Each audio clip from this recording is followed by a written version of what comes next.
Chapter 1. A Call to Action. A long, long time ago, in a galaxy far, far away, the Galactic Republic had reigned over the galaxy for over 25,000 years, bringing prosperity, wealth, and security to its vast expanse. Yet despite its age, the Republic had never managed to establish a centralized and efficient administrative system. Its bureaucracy, oligarchy, and loosely organized political structure rendered it a magnificent yet incredibly fragile entity. More akin to a confederation of sovereign planets than a single nation, the Republic's splendor masked countless underlying tensions. The galaxy, divided into the core, inner, middle, and outer rim territories, saw its outer edges plagued by poverty and backwardness, yet these regions were populous. The stark contrast between the affluent inner regions and the impoverished outer rim sowed the seeds of discord, breeding separatist movements that threatened the Republic's unity. Amidst this brewing storm, a mysterious spaceship descended upon the model sector at the galaxy's edge, marking the arrival of an unknown variable in the impending chaos. You must make a choice, Tang Xiao. The galaxy is in turmoil. Innocent lives are lost daily. Fate now presents you with an opportunity. Will you embrace it or turn away? A deep, enigmatic voice echoed in Tang Xiao's mind. He found himself suspended in the vastness of space, gazing down upon the myriad stars below. Am I dreaming? Embrace what? He wondered, looking at his hands that seemed both ethereal and tangible. Suddenly, a colossal warship soared above him, its immense size taking a moment to fully pass by. Its cold cannons adjusted aim and unleashed a beam of energy, dwarfing him in comparison. Without warning, another fleet appeared, engaging in a fierce battle with the first. The sky was ablaze with laser fire, tearing through the silence of space. Fighter ships darted around the larger vessels, weaving a dance of death punctuated by flashes of explosions. In the silence of space, the spectacle was eerily quiet yet undeniably brutal. The warship overhead was struck, its armor ripped open as flames spread. Tang Xiao could see crew members, ejected into the vacuum, desperately struggling in the cold void. This is... His gaze shifted to the distant fleet, recognizing the triangular hulls and towering bridges of the ships, surrounded by H-shaped fighters. His memory clicked, and he gasped. TIE fighters! Imperial-class Star Destroyers! This is the battlefield of Star Wars! As quickly as it had formed, the scene shattered, dissolving like glass, and Tang Xiao found himself back in the serene expanse of space. Yet, looking down, he could see wars ravaging planet after planet, a galaxy crying out for a hero. In that moment, Tang Xiao understood the weight of the choice before him. The voice was offering him a chance to step into a story much larger than himself, to leave a mark on a galaxy torn by conflict. The question now was, would he accept the call to action? Amidst the apocalyptic backdrop of nuclear explosions and mushroom clouds, a low, mysterious voice promised rewards for choices yet to be made. Tang Xiao, caught in the midst of this chaos, found himself being pulled by an unseen force, spinning uncontrollably. It was an unsettling sensation, akin to being flushed down a toilet. His protests and pleas to return were cut short as he was transported across the cosmos. Upon arrival in an unknown galaxy, the onboard AI initiated a scan of a planet within. The planet, though habitable with an A2-level breathable atmosphere and a diverse terrain of forests, mountains, savannas, and plains, was deemed too small for the needs of social development, earning a B+ overall assessment. With the hyperspace core malfunctioning and unable to proceed with further transitions, the AI decided to commence the interstellar colonization process, as per the Interstellar Colonization Act. Tang Xiao awoke from his induced hibernation to a world of knowledge forcibly crammed into his brain, covering management, psychology, sociology, agriculture, and industry. The discomfort of this rapid learning process was palpable as he found himself in a sterile, white room, lying in a glass pod that, despite its narrowness, offered comfort. The room was bathed in a soft, omnipresent light, eliminating shadows and giving it an ethereal quality.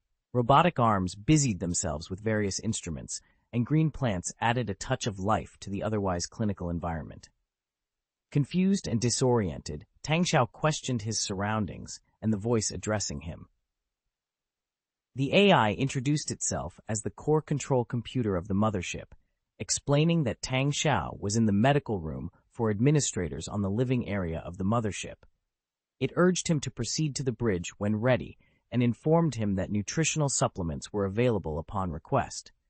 The concept of a mothership equipped with a hyperspace core for interstellar colonization was foreign to Tang Xiao. The AI elaborated that the Origin civilization's information had been lost, and now the mothership, along with its 600,000 hibernating residents and 50,000 crew members, was under his command. These individuals had been meticulously selected and trained in various specialties to support the colonization effort. Additionally, the mothership housed a giant embryo bank, further emphasizing the scale and ambition of this interstellar journey. Tang Xiao, now designated as the manager of this colossal endeavor, was tasked with deciding whether to initiate the colonization process on this new world. The responsibility was immense, and the path ahead uncertain, but the promise of forging a new civilization in the stars was an opportunity unlike any other. Tang Xiao's mind was in turmoil. He had experienced a bizarre dream in which a mysterious voice prompted him to make a choice, only to awaken and discover he had assumed control of a colossal mothership. This vessel, capable of accommodating 600,000 individuals, was beyond his comprehension in size and scope. As he struggled to his feet, Tang Xiao approached the mirror beside the sink. Reflected back at him was a young man with a sunny disposition, albeit slightly pale. His appearance was familiar, yet it seemed as though it had been meticulously groomed. His skin was smoother, his hair and eyebrows neatly trimmed, giving him a refreshed look. He was clad in a white uniform, adorned with gold inlays on the lapels, crafted from a material so light and supple it felt almost weightless. The realization hit him like a thunderbolt. Had he transmigrated? Memories of his previous life, his family, and friends all seemed to vanish into thin air, leaving him isolated in this unfamiliar world. The shock of this revelation caused Tang Xiao to stagger, barely able to maintain his balance. He attempted to splash his face with cold water to regain his senses, but the water that flowed was comfortably warm. Frustrated by his inability to adjust the temperature and overwhelmed by a surge of anger and helplessness, Tang Xiao lashed out, shattering the mirror with his fist. The resulting pain and sight of his bloodied hand momentarily intensified his distress. The medical cabin door swung open, and two young, attractive female nurses rushed to his aid. One supported him, while the other swiftly began to treat his wounds. The manager may be experiencing adverse effects from hibernation. We need to administer antiminphine, one nurse declared.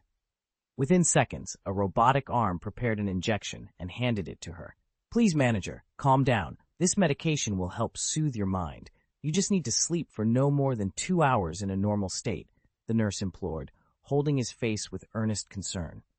Tang Xiao, still in a state of agitation, pushed the nurse away and shouted, "Get that syringe away from me. All of you, get out!" "But, manager," one nurse began. "Leave," Tang Xiao roared, and the nurses hastily exited the cabin, though their silhouettes lingered at the door, indicating their reluctance to stray too far. Taking a deep breath, Tang Xiao returned to the sink. "Adjust the water temperature to cold. You can do that, right? A computer." "I am the core control computer of the mothership. You may refer to me as the main brain. The water temperature has been adjusted. Please use it at your leisure." The cold water splashed over Tang Xiao's face, helping him to regain clarity. He began piecing together the events, suspecting a link between his dream and his current predicament. The mysterious voice had offered him a choice, and though it was unclear whether he had actually made a decision, the voice had promised a reward for his selection. Could this mothership be that reward? Then, what was the purpose of his selection?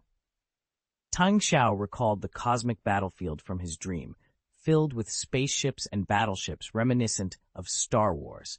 If he truly had been transported to the Star Wars universe, where disagreements could lead to stellar explosions, this mothership would hardly stand a chance. Even commanding a Titan from Eve would be insufficient. Tang Xiao sat alone in the medical cabin, pondering his situation for a long time. The master's assistant began to press him for action. "Manager, due to the current scarcity of supplies on the mothership, if your health has recovered, please proceed to the bridge to oversee operations. Should you still be experiencing any health issues, I can summon the onboard medical staff for you."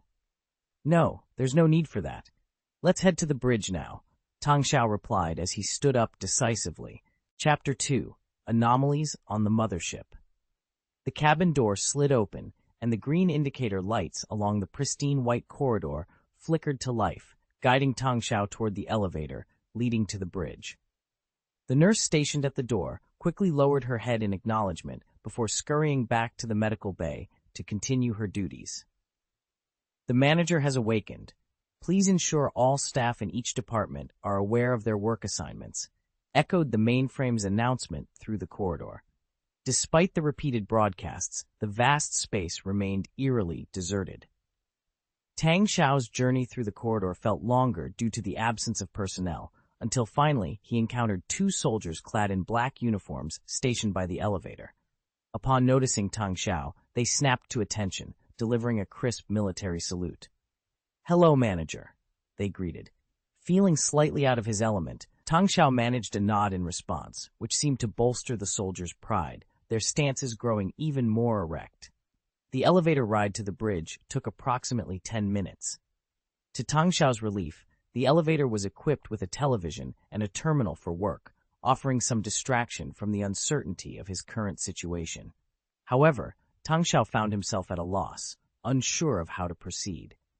Upon arriving, he stepped into a vast hall, greeted by the sight of two more soldiers who saluted him promptly. The hall was dominated by a massive holographic projection of a star map, though vast sections of it were shrouded in darkness, revealing nothing. Surrounding the projection were numerous seats and consoles, indicating that the operation of this space required the collaboration of hundreds, yet only a dozen individuals were present. "Hello, manager." The workers in the hall rose and saluted in unison as Tang Xiao entered. Acknowledging them, Tang Xiao's gaze was drawn to the enormous panoramic observation window. Beyond it, a verdant planet caught his eye. Unlike Earth's familiar blues, this planet was engulfed in greenery, its surface a tapestry of lush vegetation. White clouds adorned its atmosphere, hinting at a hospitable environment. Yet, it was not this green planet that captured Tang Xiao's attention, but the colossal gas giant looming behind it. The smaller planet seemed minuscule in comparison, like a mouse beside an elephant. The gas giant's pale blue hue was marred only by dark, swirling cyclones, reminiscent of a child's plaything. "Is this the habitable planet we've discovered?" Tang Xiao inquired. "Yes, manager," responded the holographic projection, which then shifted to display a binary star system. The system consists of two stars orbiting a common center. Within it lies a gas giant with a diameter of 48,951 kilometers. Additionally, this gas giant is orbited by 9 moons, one of which we are currently near. Another moon presents a suitable climate for colonization, though its surface is over 99% water, making it impractical for our purposes. 9 satellites orbiting a gas giant? Tang Xiao mused, trying to recall any relevant information. So, our only option for colonization is this moon. What steps should we take next? Can anyone offer guidance? A young man, around 25 or 26 years old, dressed in a dark blue military uniform, stood from a round table. He saluted Tang Xiao and said, "Our immediate priority is to secure fuel. The atmosphere of the gas giant is rich in helium, an essential resource for our ship's reactors.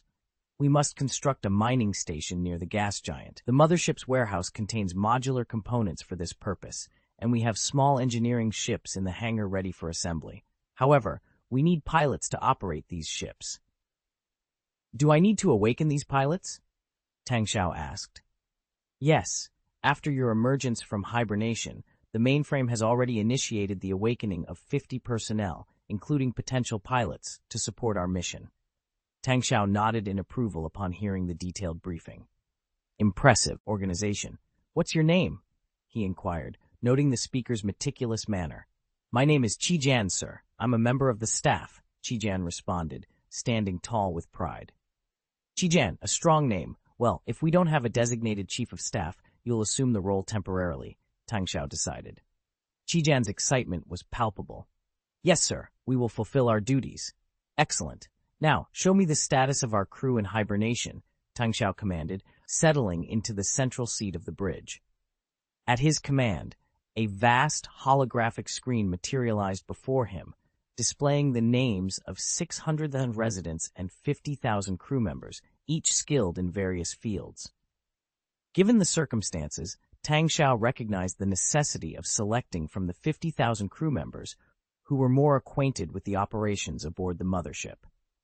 The crew was categorized into ordinary, elite, and master levels, with an additional 3 levels shrouded in mystery. The criteria for awakening these individuals varied significantly.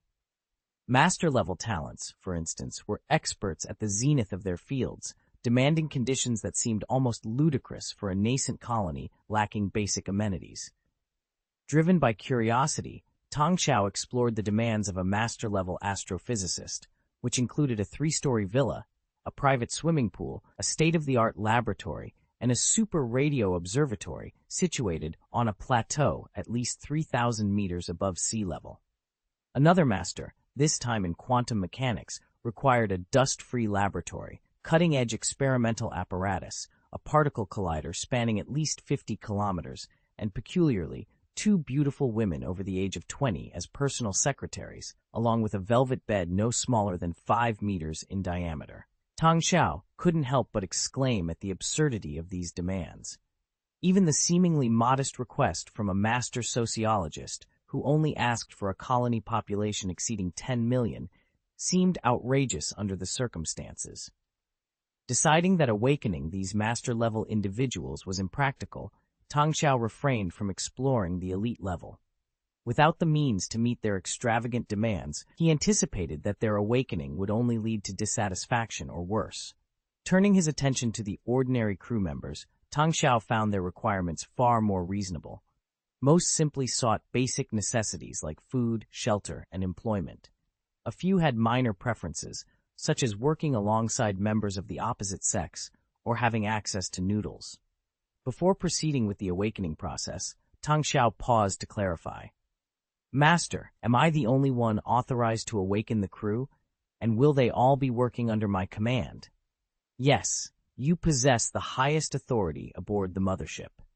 Your commands, including the potential self-destruction of the mothership, will be executed without question. All crew members and inhabitants have been selected by you and are utterly loyal," the master confirmed. With this assurance, Tang Xiao felt the weight of his responsibility.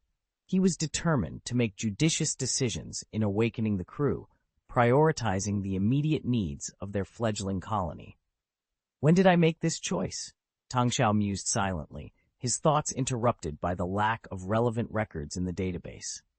With a nod of determination, he quickly located the engineering department among the ordinary crew members. He decided to awaken 10 teams, each comprising 10 individuals, tasked with operating an engineering spaceship. Following the Master Brain's advice, he also roused 2 teams of 10 for logistical maintenance duties.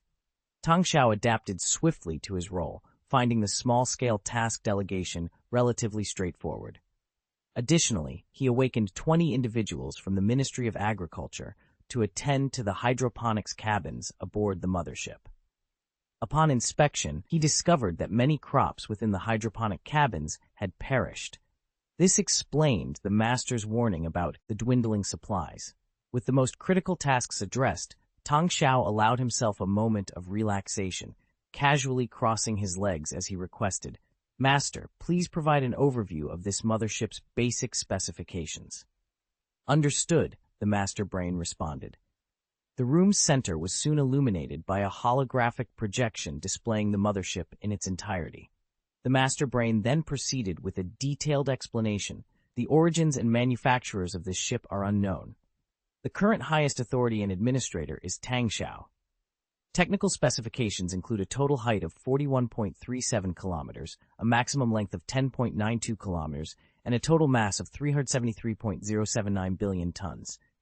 The armament comprises 5 mass projectors and a point defense system with 377 small electromagnetic rapid-fire guns. Total capacity." As the Master Brain continued with its meticulous briefing, Tang Xiao's attention was captivated not by the technical details, but by the holographic projection of the colossal spaceship before him. Resembling a crescent moon or a banana, the ship's design was aesthetically pleasing, featuring a notable gap at its upper middle where numerous portholes and the bridge were located. However, what truly astonished Tang Xiao was not merely the ship's gargantuan size, which spanned a distance comparable to that from the imperial capital to Langfang, but its familiarity. "Home planet, the Kushan Mothership," Tang Xiao exclaimed, leaping from his seat in disbelief. He recognized the ship from Home Planet, Song of Kushan, a groundbreaking game that had revolutionized the space real-time strategy genre. The game, renowned for its expansive narrative, had captivated a young Tang Xiao, leaving a lasting impression. Yet, the realization that he now commanded the iconic Kushan Mothership from the Home Planet universe was bewildering. How had a fictional vessel from a video game materialized into reality? Moreover, if the Kushan Mothership's existence was tangible, did that imply the possibility of his dream being a reality?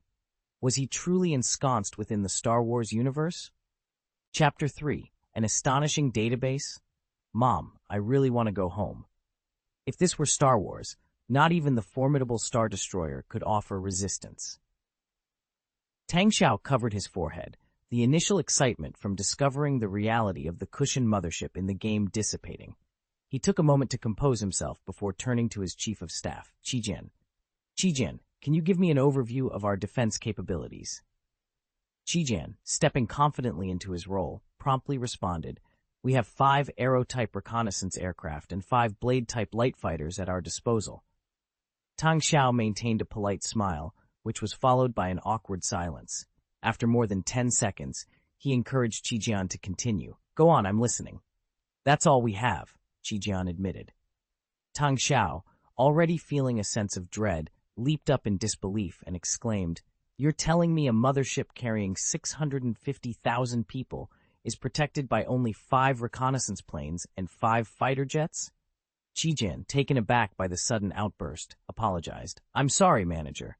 The logbook has vanished, leaving us in the dark about what transpired during the past voyage. Unfortunately, these small ships are all we have for our protection."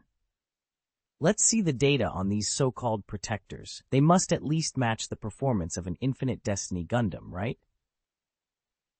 Tang Xiao said, settling back into his seat. The holographic projection displayed a simple, unattractive triangular spaceship. This is an Arrow-type reconnaissance plane, 9.5 meters in length, lacking both hyperspace jumping ability and intra-atmospheric combat capability. Its maximum cruising speed is 1,000 meters per second, and it's equipped with 2 primary electromagnetic cannons. Due to space constraints for the afterburner, the cannons are positioned on the left side of the hull, resulting in limited ammunition, the main brain explained. Then the projection shifted to a slightly more robust spaceship with a rectangular hull. This is a Blade-type light fighter, 7.4 meters in length, also without hyperspace jump capability and intra-atmospheric combat capability. Its maximum cruising speed is 857 meters per second, and it features 2 6-barreled electromagnetic cannons, the main brain continued. Tang Xiao collapsed to the ground in despair. "Manager, are you all right?" Qijian rushed over, hesitant to offer a hand. After a moment, Tang Xiao stood up, clearing his throat. "So, aside from these 2 inadequate ships, we're essentially defenseless, correct?" "It's not all bad, manager. Our database contains comprehensive data on a wide array of ships." Qijian tried to reassure him, a hint of pride in his voice.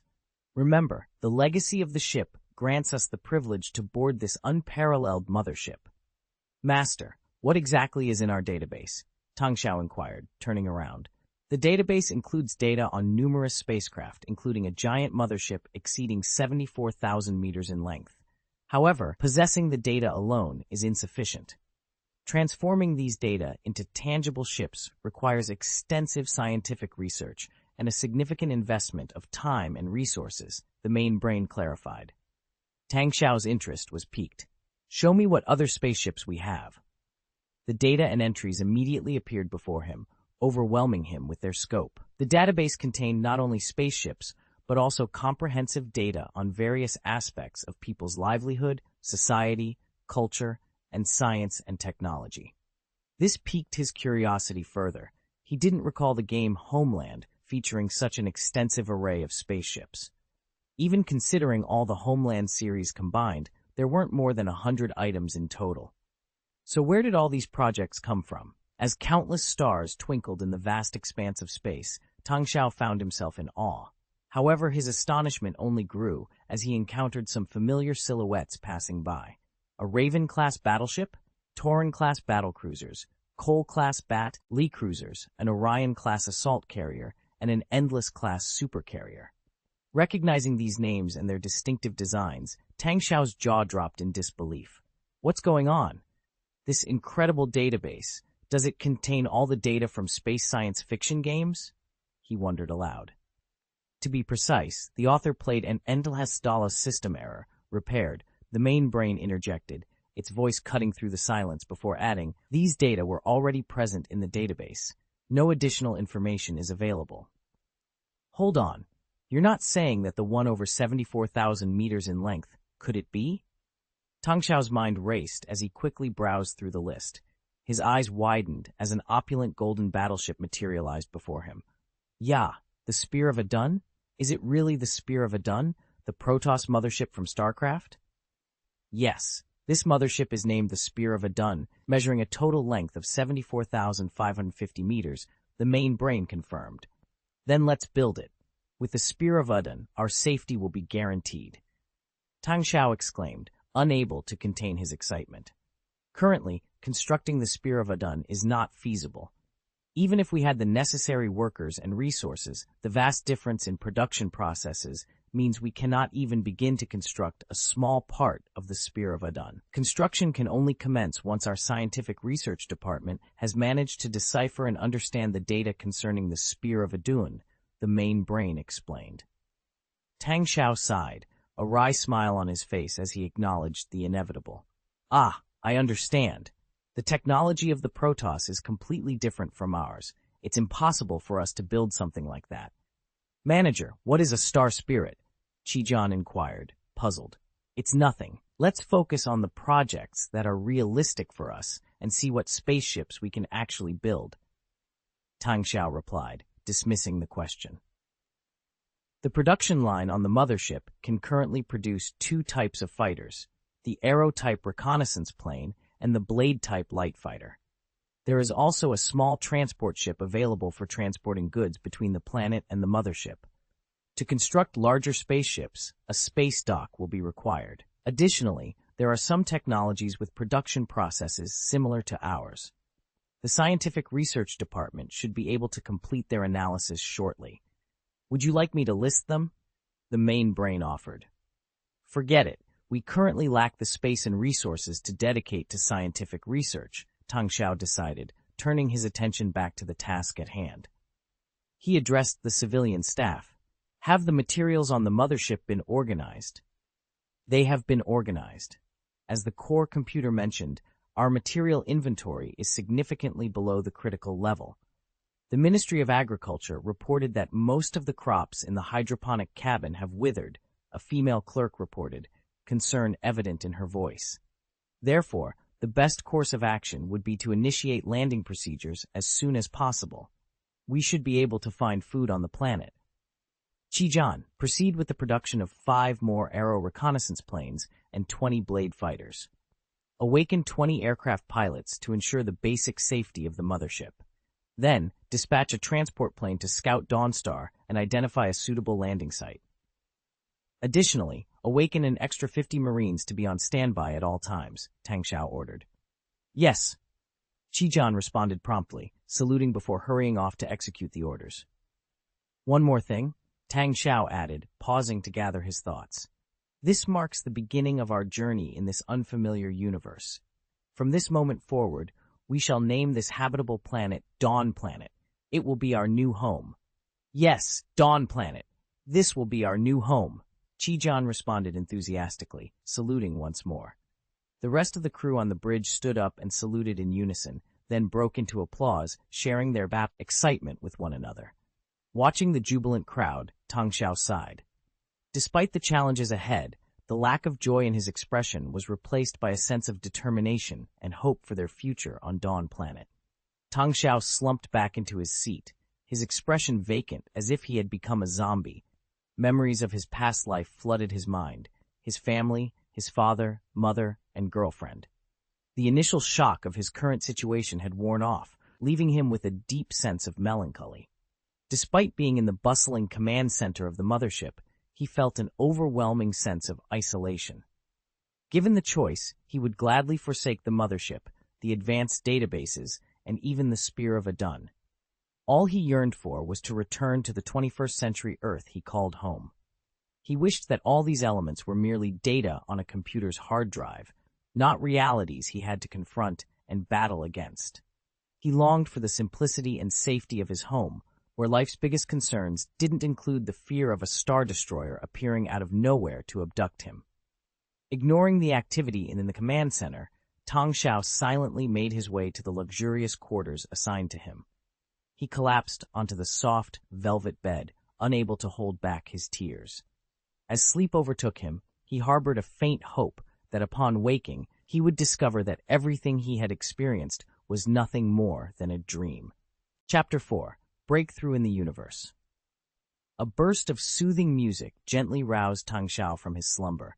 He blinked open his eyes, taking in his surroundings with a resigned smile. "Manager, I apologize for the intrusion, but there are urgent matters requiring your decision," came Qijian's voice from the communicator beside him.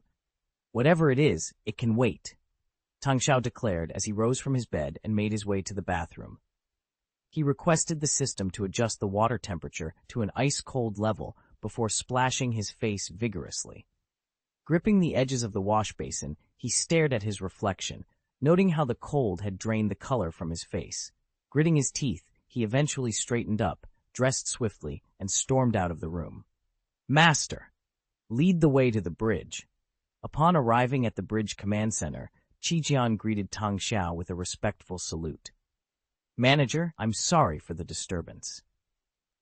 "Proceed," Tang Xiao responded, his tone indifferent. "The engineering team has successfully established 2 mining stations near the gaseous planet. We've already sent back and refined 2 shipments of helium-3 while you were resting. This allows us to dispatch more ships, particularly a transport vessel, for continuous trips between the Dawn planet and the Mothership," Qijian reported.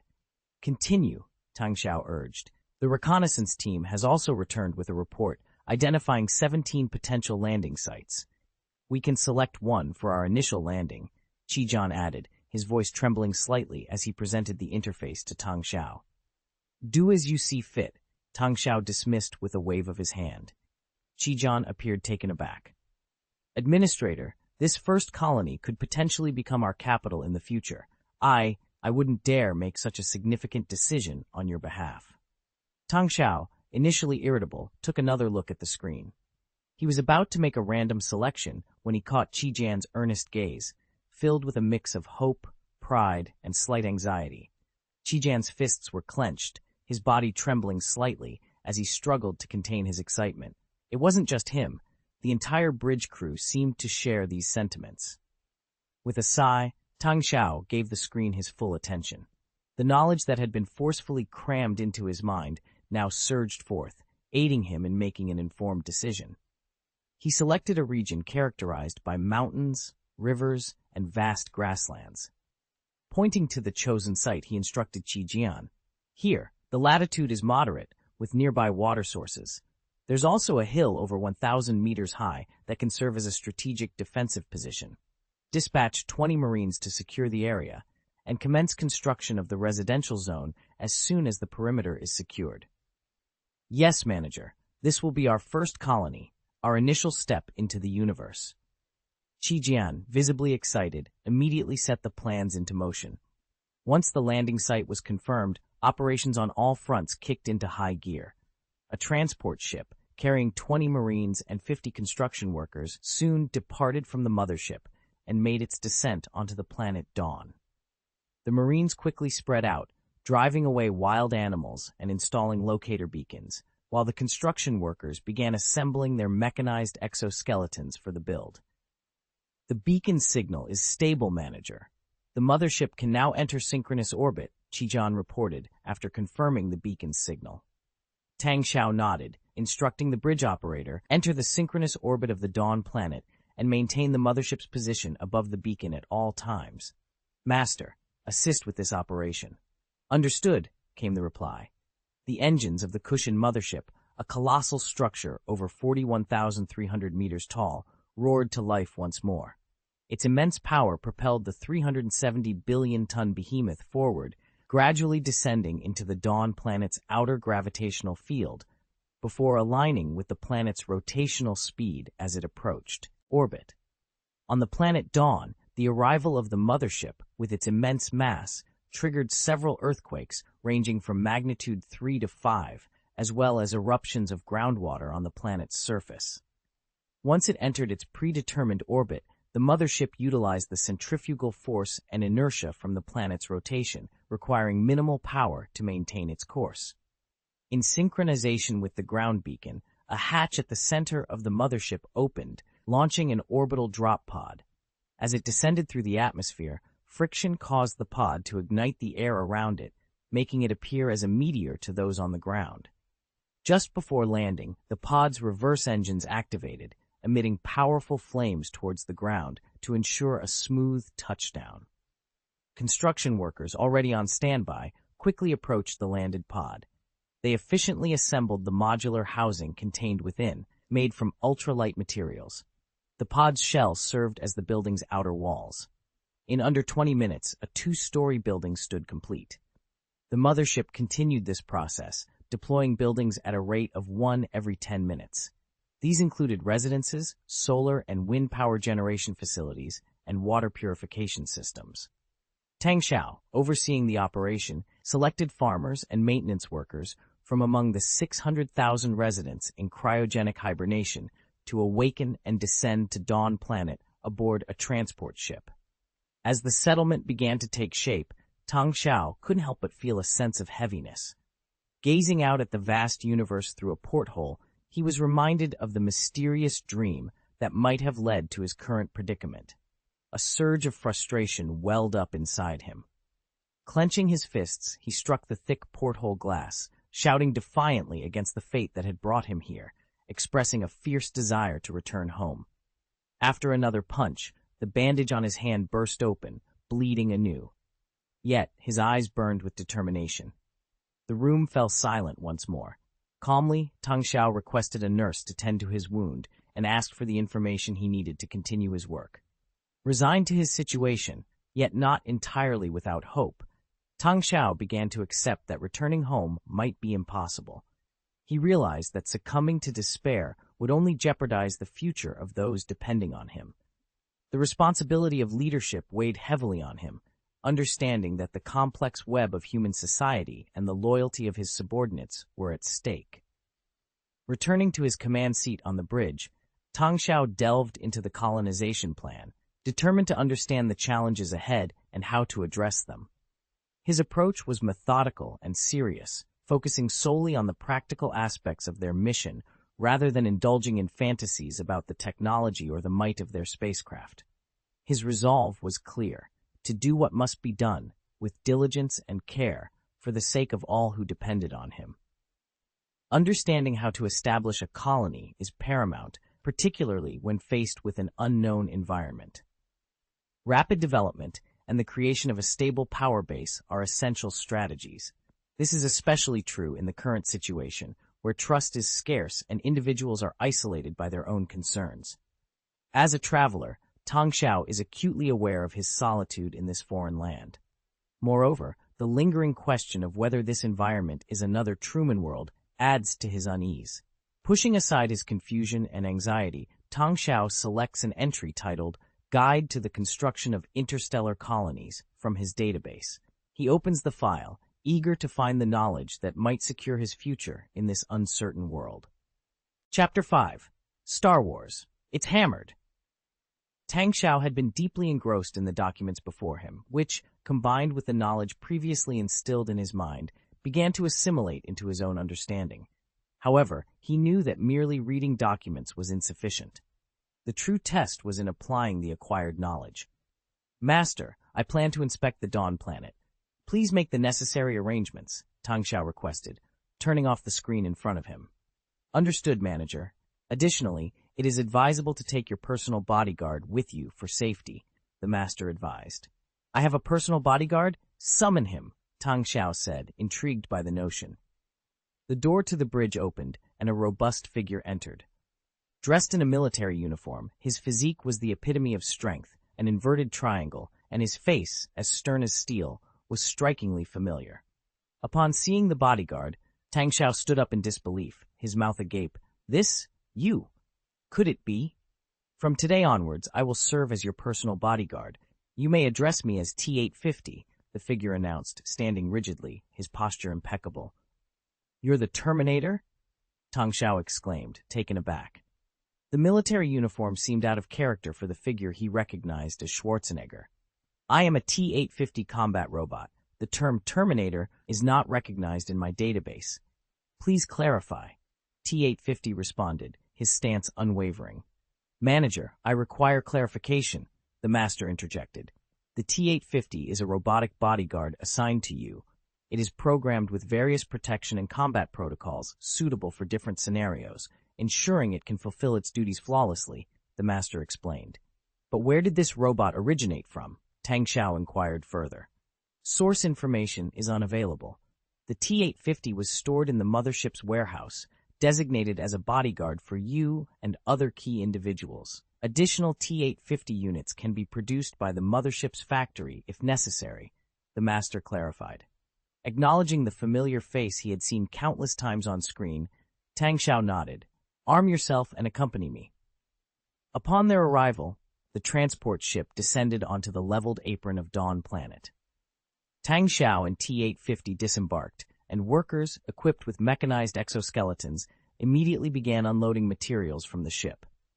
These exoskeletons, primarily designed for engineering tasks, were fitted with various tools capable of handling extensive workloads, including lifting up to 500 kilograms. The colony's construction was visibly progressing, with over a dozen two-story buildings erected and additional facilities underway. Tang Xiao noticed several residents had already set up open-air hydroponic systems by a lake, initiating crop cultivation. As Tang Xiao made his way through the colony, every resident greeted him with respect and warmth. "Hello, manager. I'm Gulaham, specializing in management. Following your recent appointment, I've been named the head of this colony." A young man with brown hair approached Tang Xiao, shaking his hand enthusiastically. "I regret not meeting you sooner due to my immediate deployment, but your personal inspection is truly appreciated." Tang Xiao offered encouragement. "I'll keep a close eye on the colony's development. Feel free to report any issues directly to me." "It's an honor. Your decision to bring me aboard the Mothership and entrust me with this responsibility is something I deeply value." Gulaham expressed his gratitude, quickly regaining composure. "By the way, manager, during our construction, we encountered some local protists, which appear to be intelligent life forms. How should we proceed?" "Indigenous life?" Tang Xiao raised an eyebrow in concern. "Over there," Gulaham pointed towards the forest's edge, where shadowy figures could be seen moving. Tang Xiao lifted the binoculars to his eyes, scanning the surroundings. He spotted several figures resembling upright bears, about 1 meter tall, draped in animal skins and wielding stone spears. They pointed curiously at the newcomers, some cheering at the passing transport ships in the sky, and a few even knelt in reverence. A chill ran down Tang Xiao's spine as his initial smile faded. A fan of the Star Wars series, he immediately recognized these beings. "The Ewok people. It's really the Ewok people," he whispered to himself. The planet's familiarity now made sense. Unlike typical planets orbiting stars, this one orbited a gas giant, a unique characteristic. He realized that before he dubbed it Dawn Planet, its official name was Endor, a name renowned in the Star Wars universe. Endor was the epicenter of the climactic battle between the Galactic Empire and the Resistance in Star Wars Episode VI, Return of the Jedi. This revelation confirmed they were indeed in the Star Wars universe, prompting Tang Xiao to worry about potential encounters with Star Destroyers. Despite the cushioned mothership's size, it was merely a civilian vessel, ill-equipped for combat. Pondering the current era, Tang Xiao noted the absence of war debris around Endor, suggesting the conflict that would topple the Galactic Empire hadn't started yet. This universe was rife with turmoil, marked by numerous wars, the fall of the Galactic Republic, and the rise and division of the Galactic Empire. He turned to Gulaham, instructing, "Inform the mothership to include candy and some heavy machine guns in the next transport." The natives seem non-aggressive. Approach with caution, use candy to foster friendship, but also prepare defenses and construct towers. Understood, Manager. I'll see to it immediately, Gulaham responded. Encouragingly, Tang Xiao patted Gulaham on the shoulder. Keep it up. Starting as a village chief is just the beginning. I look forward to seeing you rise to mayor and even governor. Gulaham's eyes sparkled with determination. Saluting, he then energetically carried a large box to the wind power station under construction, forgoing the mechanized exoskeleton, and dove into the work with zeal. Tang Xiao sighed in relief, stepping forward to take in the view of the lush, untouched world before him. The serene landscape, from the babbling streams to the mirror-like lakes, the birds soaring through the sky, the herds of beasts racing across the plains with predators in pursuit, and the distant towering trees and mountain silhouettes was breathtaking. Dark clouds gathering hinted at an impending light rain, adding to the scene's vibrancy. If not for the alien flora and fauna, Tang Xiao could almost imagine himself on the African savanna in spring. This vibrant world lifted the heaviness in his heart, and he took a deep breath, savoring the moment. Suddenly, an anxious voice broke through his reverie. Manager! Manager, wake up! Startled, Tang Xiao realized he had unknowingly dozed off, standing no less. What? He began, only to be interrupted by the sound of more than a dozen boxes crashing to the ground from mid-air, their contents scattering. What happened? He asked, turning around quickly to assess the situation. Tang Xiao stood perplexed as the T-850, who had been by his side, provided a simple explanation. Just moments ago, the objects in your vicinity began to levitate as if by their own accord, yet your physical state appeared normal, akin to being in a deep slumber, the T-850 stated. You're telling me I managed to fall asleep while standing, and during that, objects around me started to float? Tang Xiao asked, turning to Graham for confirmation, who had been observing the scene with a mix of curiosity and fear. Yes, exactly. We were too apprehensive to approach. Your bodyguard monitored your vital signs and assured us they were stable, so we kept our distance, Graham admitted, his voice still tinged with unease. Tang Xiao was taken aback, his mind racing with possibilities. Could it be a case of oxygen intoxication? Or something else? He pondered aloud. The thought of what might have caused such a bizarre occurrence worried him, but he knew speculation wouldn't provide the answers he needed. Resolute, he decided. No matter. I'll return to the mothership on the next transport ship. I want a comprehensive medical examination. As he was making arrangements for his departure, an unexpected interruption came through his communicator. Mr. Manager, I apologize for the intrusion, but an urgent matter has arisen that demands your immediate attention. The mothership has just intercepted a hyperspace communication originating from the planet Dawn, announced the voice of the master through the device. The sudden message added another layer of complexity to Tang Xiao's situation. With the mysterious incident of unexplained levitation and now an urgent communication from Dawn, he found himself at the center of unfolding events that promised to challenge his understanding of the world around him. Chapter 6: The Uninvited Guest. The revelation of hyperspace communication was a startling discovery for Tang Xiao, indicating the presence of intelligent life forms capable of interstellar travel. Without hesitation, he ordered, Master, pinpoint the origin of the transmission immediately, alert all fighters, and secure the area at once. Gulahan Mu, you're in command on the ground. Acknowledging the command, a transport ship carrying a landing team ascended swiftly, heading towards the coordinates provided by the mainframe. Manager, you seem unwell. Perhaps you should return to the mothership, a female crew member expressed with concern. I'm fine, Tang Xiao replied with a stern expression.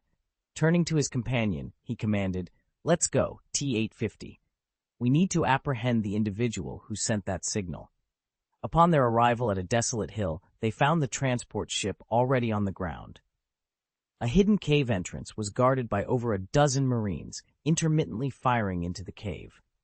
The Marines, armed with outdated 21-type assault rifles, seemed almost anachronistic in the advanced interstellar era. What's the situation? Tang Xiao inquired. We've identified 3 individuals inside the cave. They're evasive and unresponsive to our attempts at communication. Capturing them alive under these conditions is challenging, a Marine reported. Proceed with caution. We need them alive, Tang Xiao instructed, glancing at the formidable T-850. Without a word, T-850 grabbed a metal box from the transport ship, throwing it to the ground with a loud thud before pushing it forward as a shield. The cave's occupants responded with a barrage of energy beams, which harmlessly deflected off the box. Following T-850's lead, Tang Xiao entered the cave, which appeared to be a makeshift stronghold filled with various supplies and communication equipment. 3 men, dressed like explorers and acting like desperados, were firing from behind cover, their curses filling the air. Suddenly, T-850 stood, absorbing several energy beams without flinching. Then, with astonishing strength, he hurled the metal box, causing a chaotic explosion of debris. The 3 men immediately surrendered, their previous bravado evaporating. Take them to the Mothership for interrogation and language analysis. Also, inventory this stronghold for any useful items, Tang Xiao ordered, rubbing his forehead. As the militants were subdued, Tang Xiao's attention was drawn to a discarded blaster pistol. With a simple gesture, the pistol levitated and flew into his hand, a display of telekinetic ability that left the captives visibly terrified. Escorting the prisoners out, they encountered a group of Ewok natives. Tang Xiao queried the captives, "Ewok?" Despite the language barrier, the name of the species was universally recognizable. The prisoners nodded eagerly, hoping to avoid further confrontation. This chapter not only advances the plot, but also deepens the mystery surrounding Tang Xiao's abilities and the nature of the uninvited guests. The action is vividly described, enhancing the reader's immersion in this interstellar adventure. Tang Xiao nodded slowly. He pointed to the ground beneath his feet and inquired, "Endor?" The 3 individuals nodded in agreement, and one of them, catching on to what Tang Xiao was asking, pointed to himself and announced, "Corellia!" He then traced an arc in the air, adding, "Tatooine." Finally, he drew another arc, pointed to the ground, and concluded, "Endor." It appeared they had journeyed from the planet Corellia, passed through Tatooine, and ultimately arrived at Endor. Tang Xiao mused internally that Endor should now be renamed Dawn, as it was under his control. However, there was no time to admire the scenery. He needed to return to the Mothership. Having captured a few individuals in the Star Wars universe, it was time to imprison them and have the mastermind decipher their language. Taking his place in the captain's chair on the bridge, Tang Xiao pondered his next steps. He realized he needed SI stance and decided to review the list of individuals eligible for awakening. Upon accessing the elite-level characters, he discovered several elite biologists among them. These biologists required a habitable planet with a complete ecological system for research and a basic laboratory with living conditions superior to those of the workers. Tang Xiao decided to awaken these biologists, instructing them to first report to the medical room for a physical examination, then to the bridge for a briefing on their duties, and finally to transport the necessary experimental equipment to Dawn Planet. Their task was to analyze the biological chain structure on Dawn Planet to determine which crops could be cultivated by humans and, if necessary, identify suitable local crops. They would also investigate whether livestock, such as pigs, cattle, and sheep, could thrive there, and whether local organisms could serve as a food source. With numerous tasks at hand, Tang Xiao awakened an expert in management and colony construction to assist him. Soon after, a woman in her 30s entered the bridge and saluted Tang Xiao. "Hello, manager. I'm Daphne Clement. I've been appointed to assist you with the colony's construction. Please allow me some time to familiarize myself with the current progress, and I will promptly begin drafting further plans." Daphne Clement had extensive experience in refugee resettlement and post-disaster reconstruction, having successfully led numerous projects in disaster-stricken areas. Her expertise was invaluable, and her awakening conditions were modest, requiring only sufficient material supply and manpower. Interstellar colonization was a challenging endeavor, and much of the necessary experience could only be gleaned through similar work. "Thank you for your efforts. Please begin your work," Tang Xiao responded warmly. "I will grant you the authority to awaken ordinary residents. You do not need my approval for awakening fewer than 100 people. You will serve as our first chief executive." "Understood," Clement replied, her chest swelling with pride. She requested permission to awaken some members of her personal team to aid in their efforts. Tang Xiao reassured her, "As I mentioned, you don't need my approval for awakening fewer than 100 people. Additionally, the 5 civilian staff members who previously worked here will now report to you. You will lead the administrative department." With Daphne Clement set to work, Tang Xiao settled back into his chair and requested the main brain to open an editable interface for further planning. Tang Xiao meticulously drew a vertical line on the paper before him, carefully annotating it with several words from top to bottom.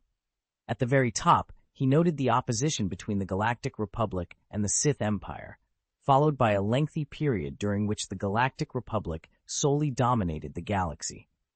Continuing downward, he marked the division within the Galactic Republic, leading to its opposition against the Confederation of Independent Systems, which he labeled as the First Galactic Civil War.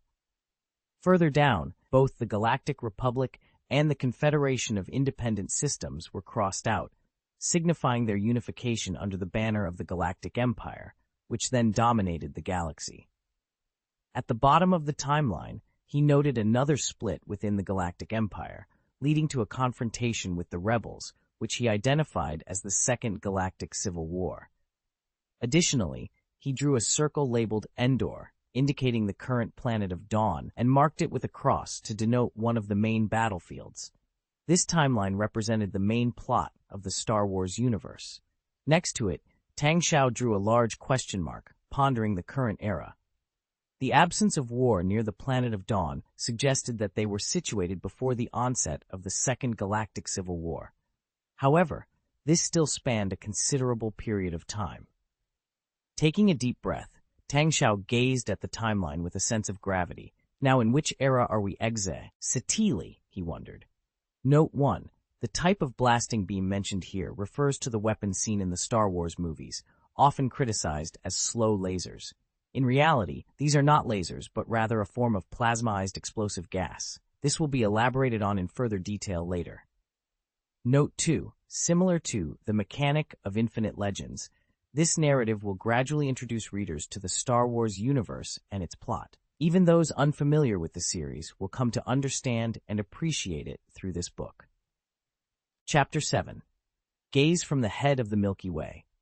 In the vast expanse of the Milky Way, the Galactic Republic has stood as a colossus, ruling over thousands of galaxies for more than 25,000 years.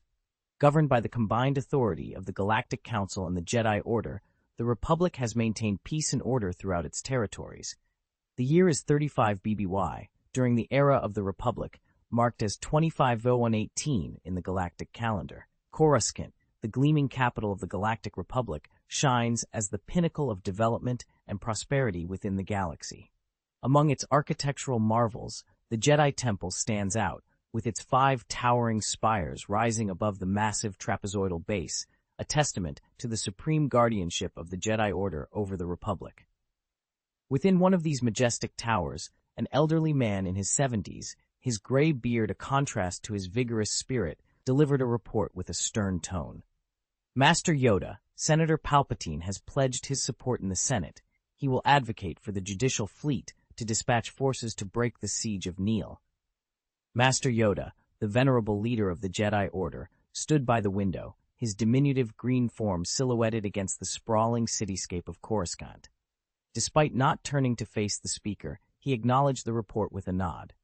"Thankful, we are, for Senator Palpatine's assistance," he said, his speech pattern marked by an unusual inversion that lent an air of peculiarity to his words. Master Dooku, the one who had delivered the report, responded with a slight nod, his demeanor remaining cool.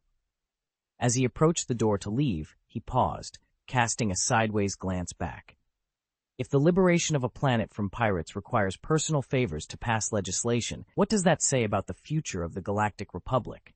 And what of the Jedi Order's role in this? He questioned, his tone icy. Master Yoda, still facing the window, replied after a moment. "Call me Master, you should."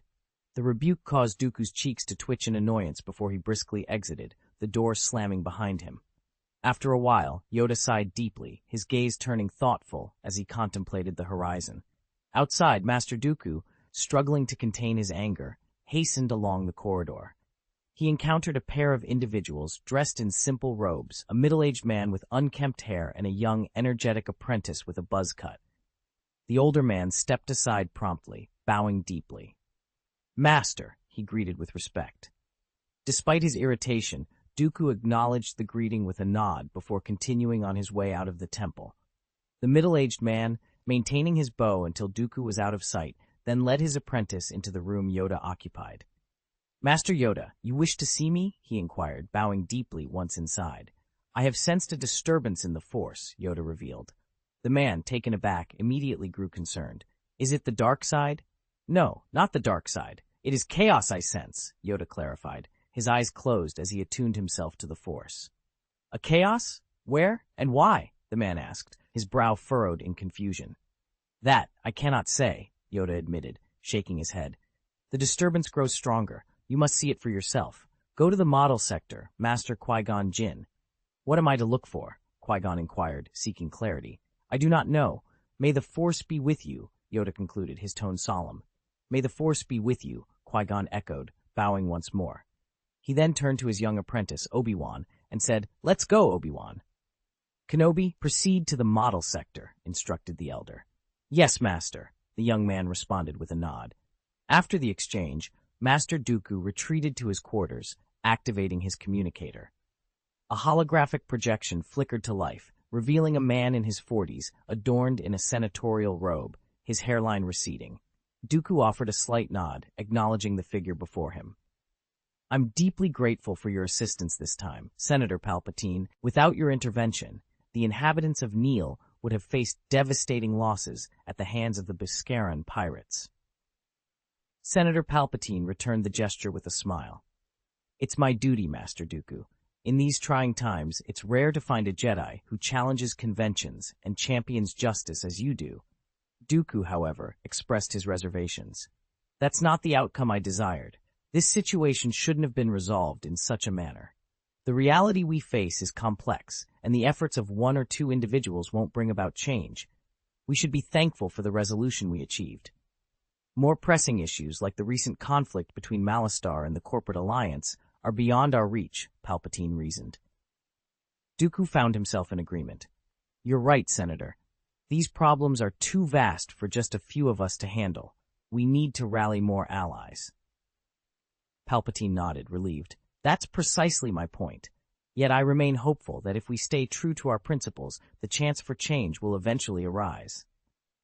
"I wish that day would come sooner rather than later," Dooku replied, his voice tinged with a hint of frost. "It will, in due time," Palpatine assured him, his tone laden with implication. "By the way, I've heard there might be some disturbances in the model sector." Dooku raised an eyebrow. "The model sector?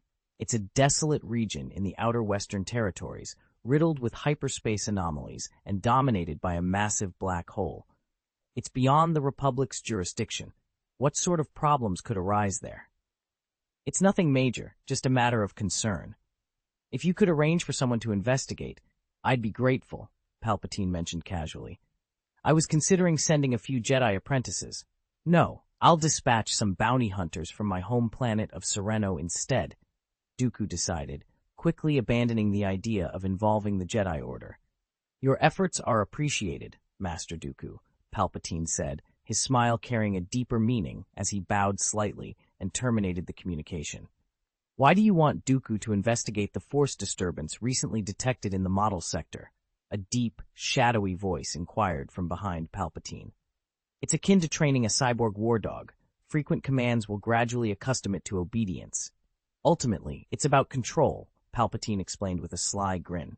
"Is that your only motive?" The voice probed further. "Of course, my lord," Palpatine replied, bowing slightly, his expression carefully concealed. "Good. Then, the situation on Malastare could use a bit more chaos. Stir the pot further," the dark voice commanded. "As you wish, my lord," Palpatine responded, maintaining his flawless smile as he exited the office, walking backward into the shadows. Note: The Star Wars universe uses the Battle of Yavin, from the first Star Wars movie, A New Hope, as its chronological anchor. BBY stands for Before the Battle of Yavin, marking years before the event, while ABY denotes years after the Battle of Yavin. The Galactic Republic, established in 25,053 BBY, lasted until its fall in 19 BBY. The year 35 BBY, therefore, corresponds to 25,018 years after the Republic's founding, setting the stage for the events of this narrative.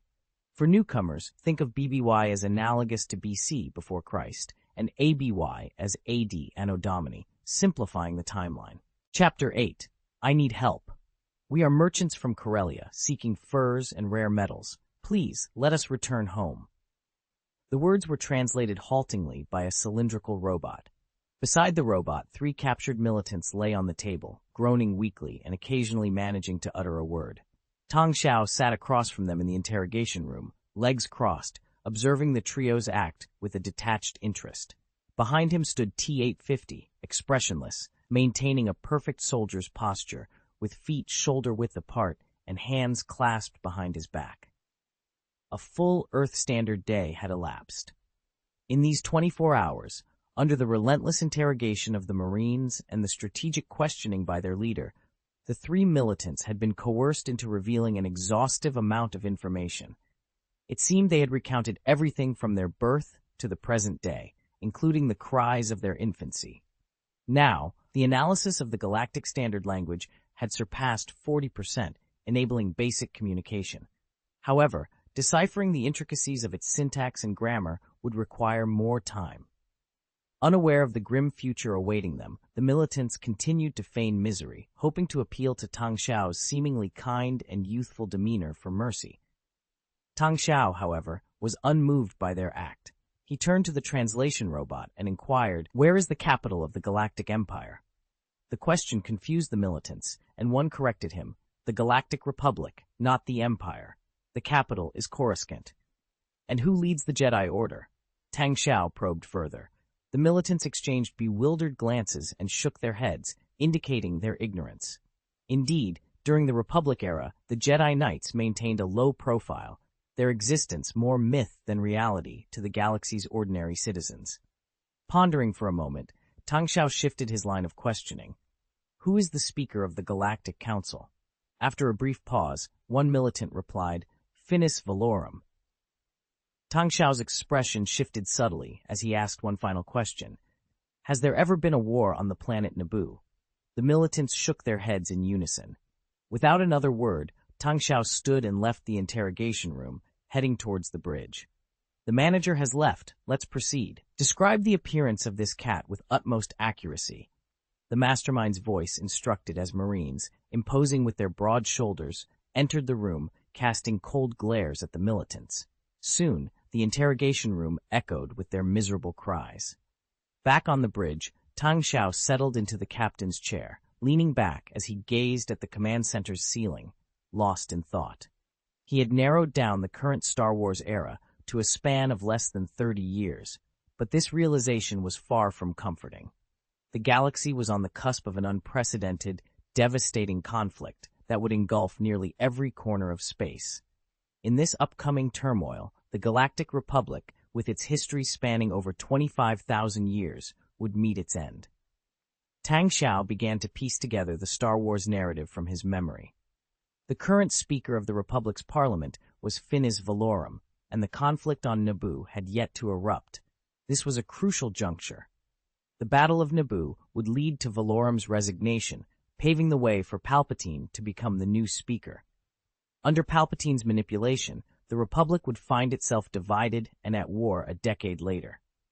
The Outer Rim planets, long exploited, would declare the formation of the Confederation of Independent Systems, setting the stage for a 3-year galactic war against the Republic.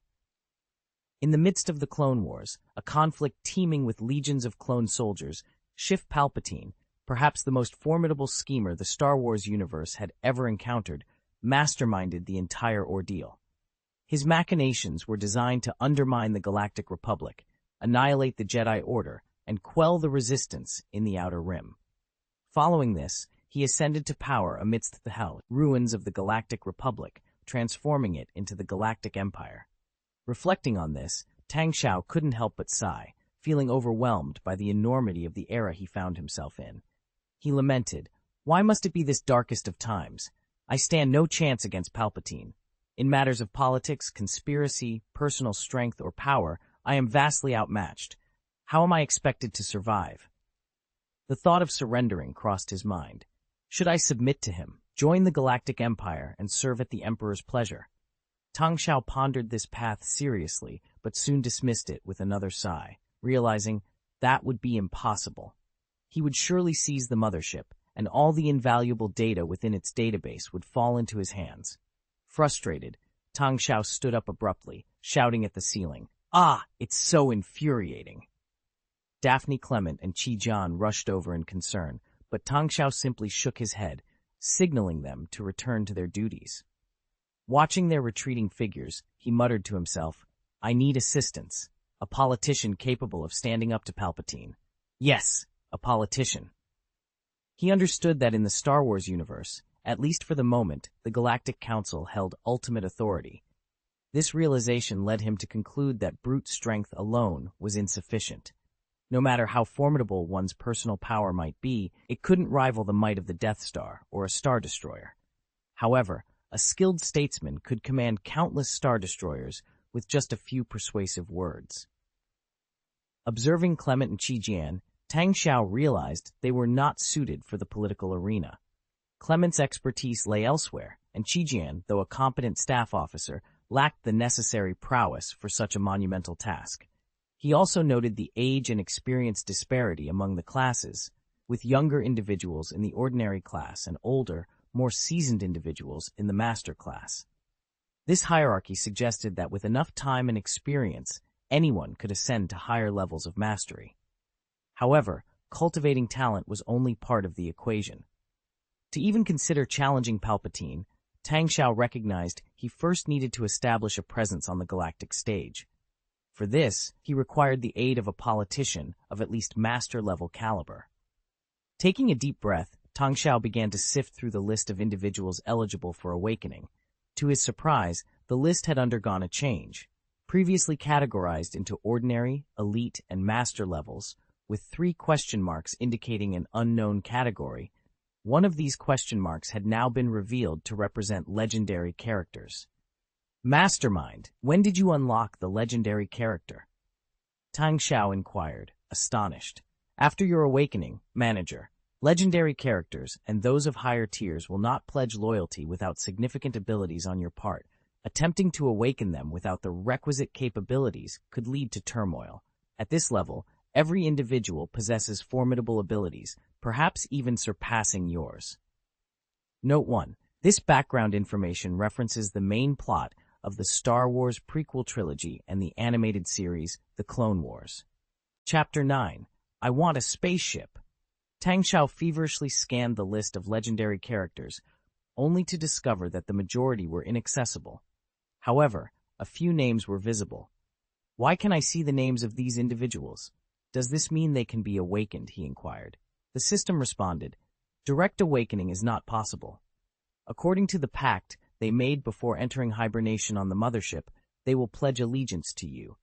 However, the loyalty of individuals of such caliber is difficult to guarantee. Therefore, you must negotiate with them in a semi-conscious state. If they find your offer appealing, they will agree to awaken and serve you. So, the names I can see are those of individuals who might be persuaded under the right conditions?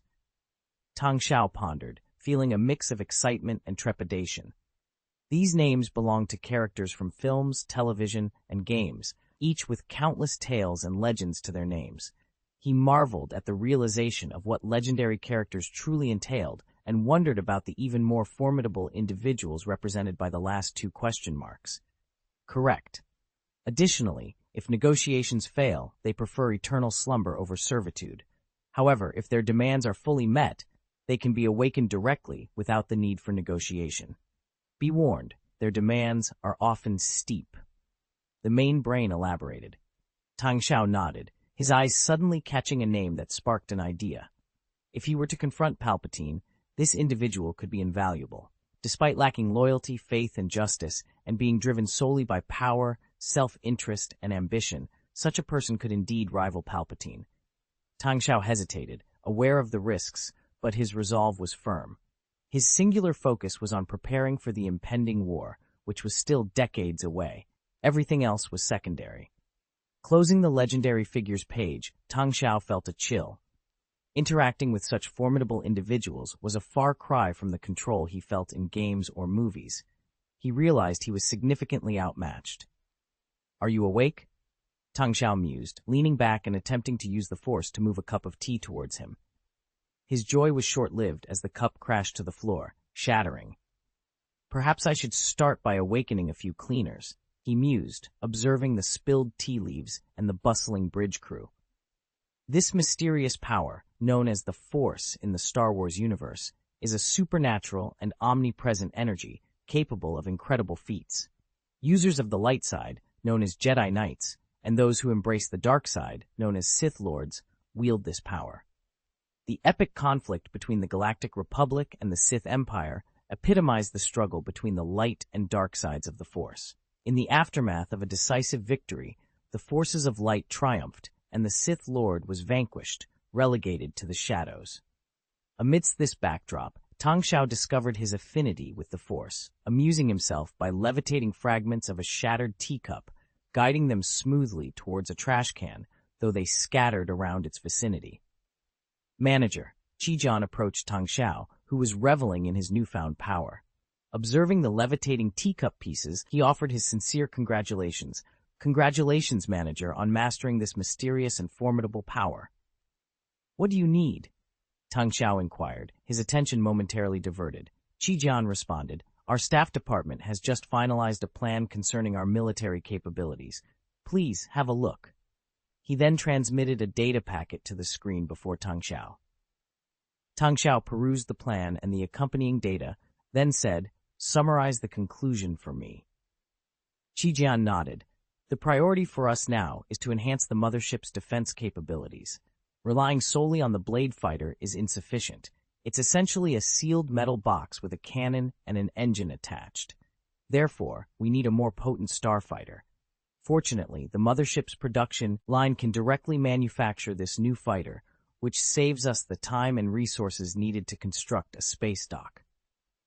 Tang Xiao gestured for him to continue. "We propose initiating the research and development of the Blade II fighter immediately. We want the research department to analyze this fighter's technology as soon as possible and adapt the production line for its production. Additionally, we should begin research on infrared laser weapons to upgrade the Blade II fighter's weapon system," Qijian explained, presenting the data for a fighter. Tang Xiao recognized the fighter as the one from Homeworld 2, an upgraded version of the current Blade fighter. Its design was sleeker, with improved maneuverability, but its firepower was still lacking, equipped only with a 6-barrel electromagnetic cannon. Qijian's suggestion to research infrared laser weapons made sense, considering it represented the advent of basic laser weaponry in the stars and was a practical choice. However, Tang Xiao shook his head after reviewing the data. He was acutely aware of the formidable adversaries they were about to confront. From his understanding of the Star Wars universe, the Galactic Republic's mainstay was the ARC-170 heavy fighter. Against such a powerhouse, both the Blade and Blade II fighters were no match, merely flies to be swatted away. After some thought, he declared, "I will immediately establish a physics research department to start working on infrared laser weapons." "And what of the Blade II fighter?" Qijian inquired, hopeful.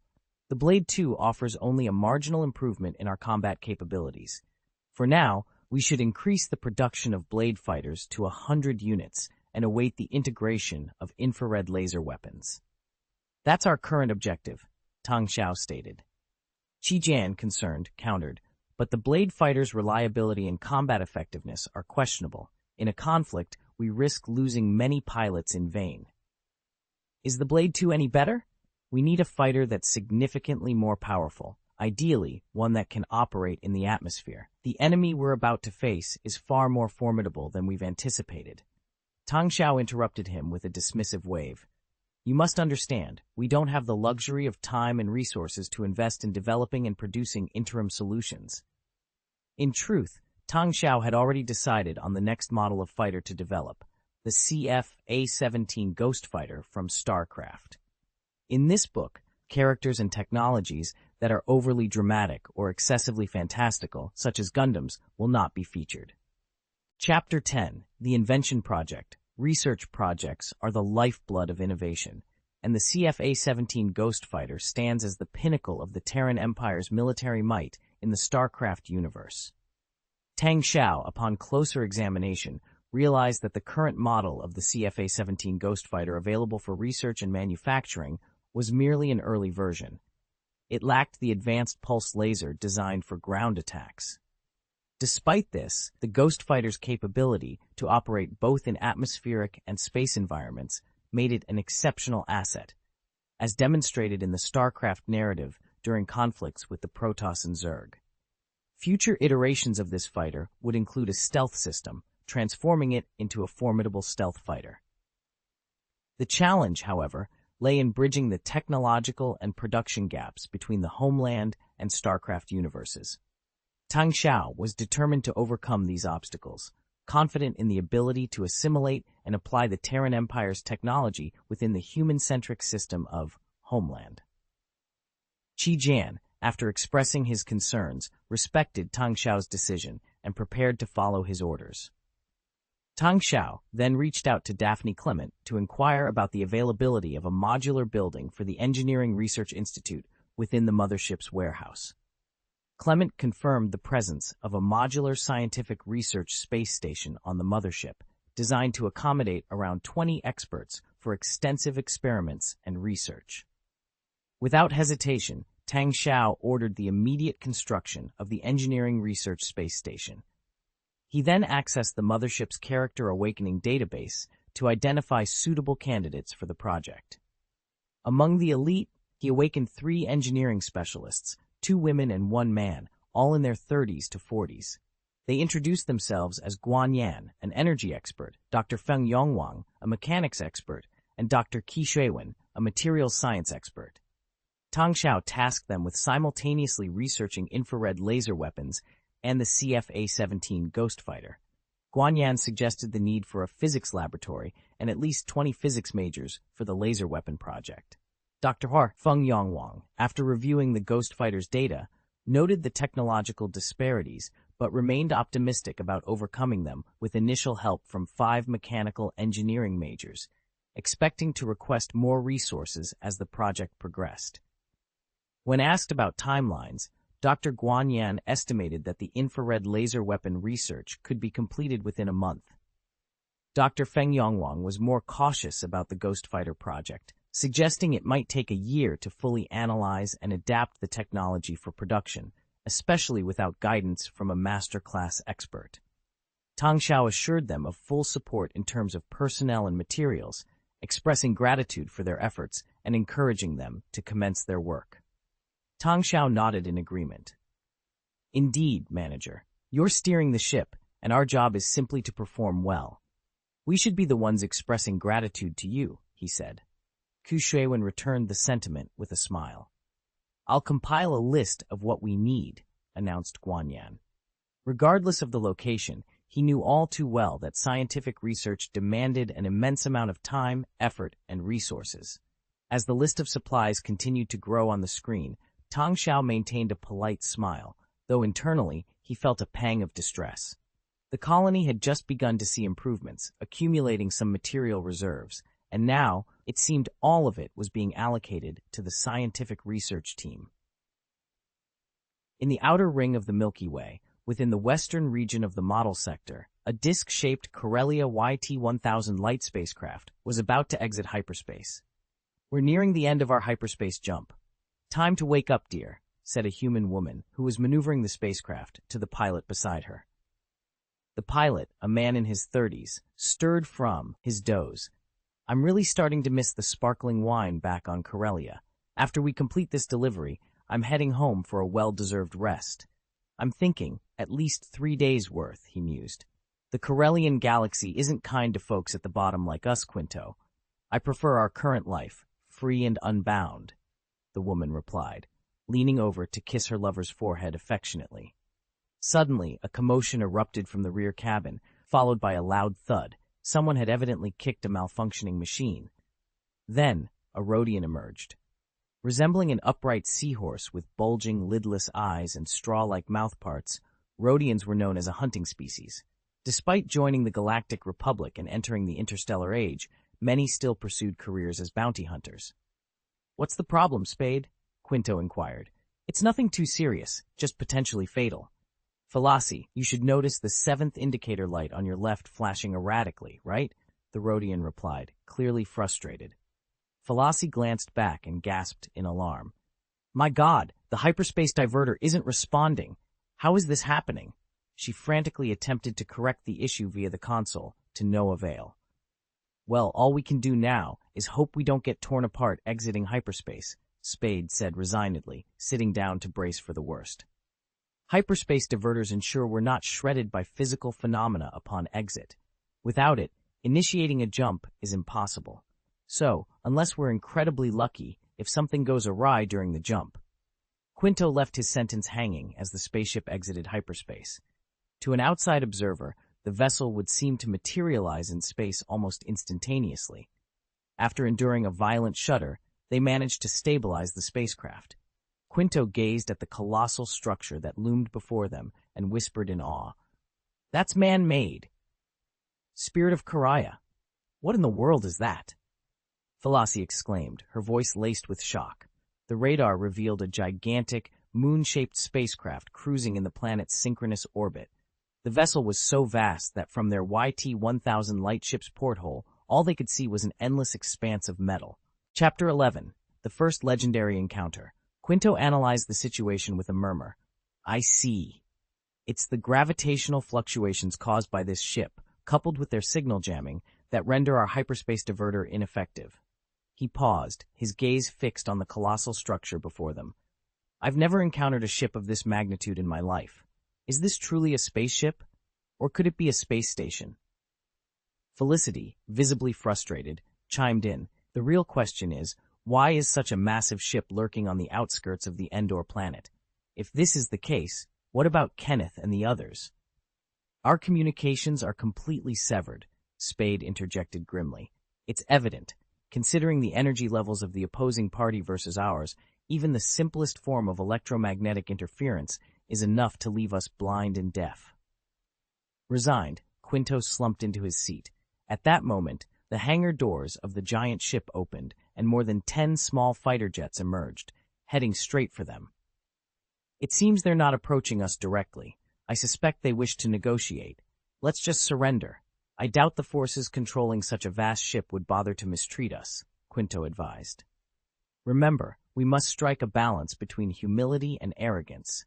We can't appear intimidated, yet we must let them know we're not to be trifled with." "No problem, just watch me," Felicity responded in a hushed tone, guiding their spaceship into the hangar entrance under the escort of the fighter jets. The sheer size of the hangar entrance was awe-inspiring. This hangar could accommodate the cruisers of the Republic's judicial fleet. "This is no small feat," Ferrasi whispered in amazement. As they disembarked from their spaceship, they were greeted by a squad of fully armed soldiers.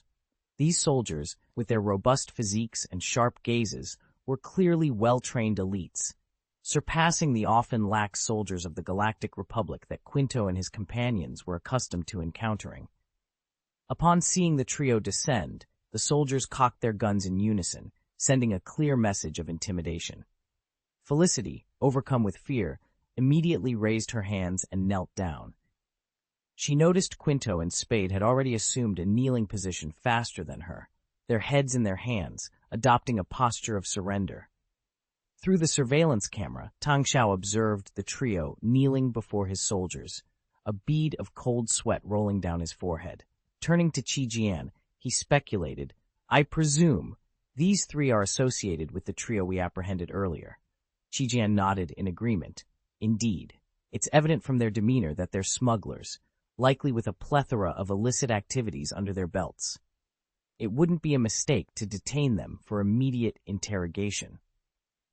Following Tang Xiao's orders, the three were swiftly escorted to the bridge for interrogation, facilitated by a translation robot. The conversation revealed little of interest. It was clear the smugglers were primarily concerned with their financial gains, showing little interest in the galaxy's political landscape. The leader of the small smuggling group was identified as Dubrak Quinto, with the woman beside him, Mars Farasi, being his partner. Their operations primarily served the Hutts on Tatooine, involving trips to Endor to acquire beast furs, gems, and other commodities for trade. Hutts, Tang Xiao mused, stroking his chin thoughtfully. The Hutts, an ancient race resembling giant slugs, might appear repulsive, yet they hailed from the prestigious Hutt Empire. Despite their unsightly appearance, they possessed a rich heritage and maintained a formidable fleet. Following the nominal annexation of the Gucht Empire by the Galactic Republic, the Hutts redirected their resources into underground endeavors, essentially transforming every Hutt into a gangster of significant influence. Tang Xiao gestured for the soldiers to escort Quinto and his associates to the prison, continuing his analysis of the language. He then added the word Hutt to the interface where he was planning the timeline and sphere of influence. It was at this moment that the main computer delivered surprising news. Manager, we have met the awakening conditions for a legendary character and can directly awaken him. A legendary figure? Were the conditions met that easily? Tang Xiao was taken aback by the news. He quickly accessed the character page and indeed found that the name of one of the legendary characters was highlighted, signaling that this individual was ready to be awakened and would pledge loyalty to Tang Xiao. The character's name was Trent, an explorer renowned for his skills in interpersonal communication, smuggling, spaceship piloting, and modification. Awakening conditions, a grand stage and an exceptional ship. Tang Xiao mused over these conditions, which could be interpreted as either very demanding or quite simple, depending on one's perspective. It was clear that this individual was indifferent to the timing of his awakening. What he sought was adventure. Though the introduction was not overly detailed, Tang Xiao immediately recognized who this person was, Munter, the protagonist of Freelancer. Awaken him and have him report to me immediately, Tang Xiao commanded. After a moment's thought, he decided, actually, I'll go to the medical room to meet him myself. Upon arriving at the medical room, Tang Xiao was greeted by the sight of a robust man in a leather jacket undergoing a medical examination. The man had blonde hair, a handsome face adorned with a bit of stubble, and an aura of someone who had lived through many experiences and had many tales to tell. He greeted Tang Xiao with a familiar wave. Hey manager, you came to see me? I'm truly honored. I'm Munter, and it seems our colony has flourished under your leadership. You know, we're in a universe filled with complexities and dangers, home to thousands of intelligent races and a complicated political landscape. I can't afford to be complacent, especially when I need someone like you. I've just captured a spaceship, and now it's yours, Tang Xiao said, extending his hand to Munter. Munter laughed heartily. Haha, I've already checked out the spaceship's specs on the core computer. It's a fine vessel. I can't wait to take the helm. Naturally charismatic, Munter easily engaged with those around him. After a brief conversation with Tang Xiao, he turned his charm towards the nurse nearby, his wit and humor bringing laughter to the room. However, Tang Xiao was not merely amused by Munter's ability to charm. He was genuinely excited. Munter might not have been widely recognized, but his capabilities were undeniably formidable. As a citizen of Britannia in the game, he had thwarted the Nomads' invasion, saving the Sirius sector from war. Munter had traversed the universe in his spaceship, starting from scratch, engaging in countless battles, and unraveling numerous plots. Ultimately, he even piloted his ship to the Nomads' main lair, securing their core. His actions were tantamount to single-handedly confronting an entire interstellar race. Munter's piloting skills, intelligence, bravery, and adaptability, along with his knack for navigating complex political landscapes, truly made him a legend. With Munter now part of his team, Tang Xiao felt ready to proceed with his next plan. After their conversation in the medical bay, where Munter was confirmed to be in good health following cryogenic hibernation, he quickly completed his examination. Bidding farewell to Tang Xiao, Munter headed to the hangar to inspect the YT-1000 light spacecraft, eager to begin his new adventure. The surname was changed to Tang, and Tang Xiao subsequently transferred ownership of the spaceship to Munte. Chapter 12. Ben on the Tip of the Tongue. In the aftermath of capturing the smugglers of Dubrak Quinto, tranquility returned, and the colony continued its steady development. The number of mining stations orbiting the gas giant, now affectionately known as Endor, had expanded to 4. These stations were vital, supplying the mothership with an abundance of helium-3 fuel for its fusion reactors. However, the mothership's capacity was limited to these 4 modular mining stations. Any additional stations would require construction from scratch. Moreover, 3 of Endor's 9 satellites were discovered to be rich in various metallic minerals. The engineering department was now working tirelessly to establish an interstellar mining farm on one of these asteroids, aiming to provide essential raw materials for space construction. On the surface, the colony on Dawnstar was flourishing. 1,000 modular 2-story residential buildings had been erected, housing over 1,700 residents, with the capacity to accommodate up to 10,000. Daphne Clement, from the administration department, was diligently selecting suitable individuals to awaken and transport to Dawnstar, contributing to the construction efforts.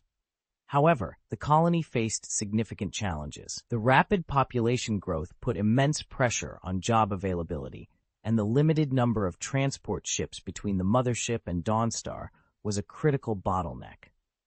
With only 5 small transport ships, each capable of carrying 100 passengers or 50 tons of cargo, the demand far exceeded the supply. These ships, approximately 30 meters in length and classified as light frigates, could not be produced by the mothership's built-in production line. Constructing additional transport ships necessitated the building of a small space dock, a project already underway but still a week from completion. Compounding these issues, one of the transport ships had malfunctioned, adding to Tang Xiao's woes. Initially, managing the colony's construction had been manageable, but as the scale expanded, so did the complexity of the problems. Tang Xiao found himself overwhelmed, with little time to ponder the Star Wars plot or other concerns, as he was constantly shuttling between Dawnstar and the mothership, making critical decisions. Despite these challenges, Tang Xiao's leadership had led to significant advancements. Knowledge had been instilled in his mind, enabling him to tackle a wide array of tasks with relative ease. Just over a week ago, before his unexpected journey across the stars, Tang Xiao was an ordinary college graduate. The thought of managing an interstellar colony would have seemed like a fanciful science fiction plot to him. Under Tang Xiao's guidance, the colony continued to develop in an orderly fashion. Hunting teams were established, allowing Marines to gain real combat experience while providing the colony with meat. Mines were opened on Dawnstar to extract lime, coal, and metal raw materials. Farms and orchards were cultivated to grow native plants, and closed hydroponic farms were set up to produce rice, wheat, corn, and other crops brought from the mothership. Infrastructure projects were underway, including the construction of steel mills, cement plants, sewage treatment facilities, power stations, and water plants. Roads and airports were built, and pipes and wires were laid. However, managing sewage proved to be the most challenging task. With 95% of Dawnstar's water bodies underground, there were no rivers or oceans to dispose of factory and domestic wastewater. The dilemma of discharging sewage into the underground water sources posed a significant environmental challenge, requiring innovative solutions to ensure the sustainability of the colony and the preservation of Dawnstar's pristine ecology. In a network of interconnected ecosystems, it was estimated that within less than a year, all the creatures on the planet would be left with no choice but to consume contaminated water. During a visit to the colony for inspection, Tang Xiao witnessed resident T.S. handling waste in a manner that deeply disturbed him. Upon returning to the mothership, he engaged in a serious discussion with Daphne Clemente about a rather unconventional solution. Tang Xiao proposed the construction of a colossal waste collector on a hill adjacent to the colony. This facility would gather all sewage and manure, which would then be utilized to generate electricity by building a dam. His rationale wasn't entirely baseless, as he had successfully implemented a similar project in a video game. Believing that if spaceships from games could be materialized into reality, then a waste-powered generator should be feasible as well. However, Clemente was horrified by the suggestion. She fought the impulse to question Tang Xiao's sanity and explained the impracticality of his plan. The pressure generated by the waste was insufficient to power a dam's turbine, and the high impurity content could lead to blockages. She also raised concerns about seasonal variations, such as the potential freezing of waste in winter, which would necessitate additional heating systems, thereby increasing costs. To bolster her argument, Clemente enlisted the help of Guan Yan, an energy expert, who, despite being caught off guard and losing her appetite over the discussion, supported Clemente in persuading Tang Xiao to abandon the idea of waste-powered energy and recycling. Confronted with their objections, Tang Xiao inquired about the feasibility of purifying the waste into drinkable water. This suggestion left Clemente and others bewildered, but determined to dissuade him from pursuing any further unorthodox solutions. After extensive discussions, they convinced Tang Xiao to drop the idea, sparing him from potential ridicule. The conversation eventually led to the conclusion that while the waste collector was necessary, it could not be constructed on a hill due to the risk of a catastrophic breach. The revised plan was to facilitate the transport of waste to outer space using large interstellar ships, specifically targeting the disposal towards 2 uninhabited stars in the Endor galaxy. This sparked another whimsical thought from Tang Xiao about the galaxy becoming known for revolving around 2 waste-emitting stars, but that was a topic for another time. Ultimately, the decision was made to establish the Ministry of Public Health to manage the waste issue, unbeknownst to Tang Xiao that he had inadvertently created what would become the most daunting department in the galaxy's history. Shifting away from this less savory subject, Tang Xiao found solace in stirring a bowl of mushy chocolate, a makeshift snack in the absence of proper treats on the mothership. While indulging in his chocolate, he engaged in a significant discussion with Norris Berry, a sociologist who had recently awakened. They deliberated on the crucial matter of maintaining the colony's cohesion as it expanded. During their conversation, Guan Yan, passing by with her lunch, casually greeted Tang Xiao and mentioned an analysis regarding the infrared laser, hinting at the diverse and complex challenges they faced in their endeavor to sustain and develop their space colony. The weapon's development was progressing smoothly, and it seemed likely that they would be ready for an initial test by the afternoon. "We're planning our first weapons test this afternoon. Will you be there?" Tang Xiao was asked. "Ah, no problem. I'll be there in the afternoon," Tang Xiao replied. He had completed the preliminary analysis of the infrared laser weapon in just over a week. He felt a surge of pride and thought he should offer some words of praise, but suddenly found himself at a loss for what to say. Instead, he picked up the bowl of chocolate he had been mixing, which had turned into a sticky spiral-like brown mass, and offered it to Guan Yan. "Do you want some?" Guan Yan's face darkened at the sight of the unappetizing mixture. She quickly declined. No, I'm not really hungry." "Ah, what a shame. It's actually quite good," Tang Xiao said, shaking his head in disappointment. He stirred the chocolate again, scooped up a large, gooey spoonful, and ate it with apparent enjoyment. Guan Yan's expression shifted from dismay to outright disgust, and she suddenly lost all interest in the lunch she had been holding. Covering her mouth, she turned and hurried away.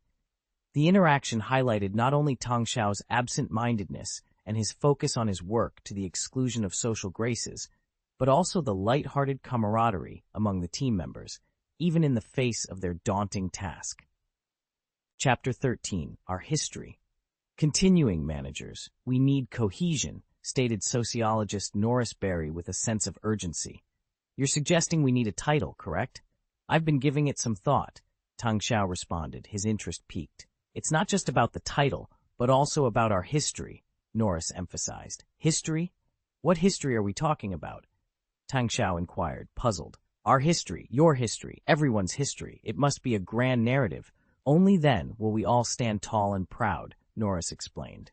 "The history of the world shapes current values, which is crucial for guiding society." "In terms of values, aren't we building them up gradually?" Tang Xiao questioned. Norris shook his head.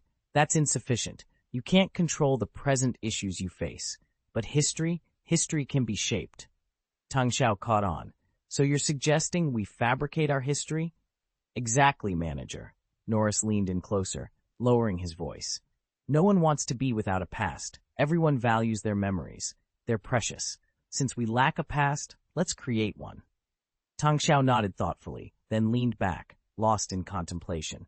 After a moment, he opened his eyes with determination. I have a basic idea we can discuss. Let me awaken some people to assist you. He selected 5 writers and 5 sociologists from the wake-up list. Though they were ordinary individuals, they were sufficient for the task at hand. Norris then took the lead in establishing the Ministry of Social and Cultural Affairs, entrusting them with the task of crafting and managing this fabricated history. Later that afternoon, Tang Xiao visited Dr. Guan Yan's department to observe the testing of an infrared laser weapon. The test was a resounding success, with the laser weapon obliterating a target drone 20 kilometers away.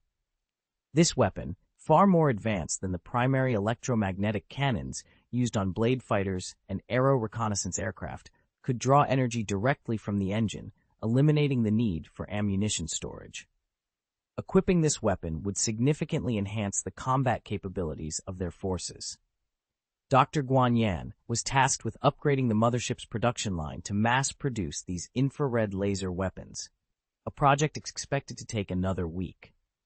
Following this, Tang Xiao attended a temporary class to learn the Galaxy Standard Language taught by Dubrak Quento and his team. This language, mandatory for all citizens, shared many similarities with English, making it relatively easy for Tang Xiao to grasp, especially after awakening the Force, which seemingly enhanced his cognitive abilities.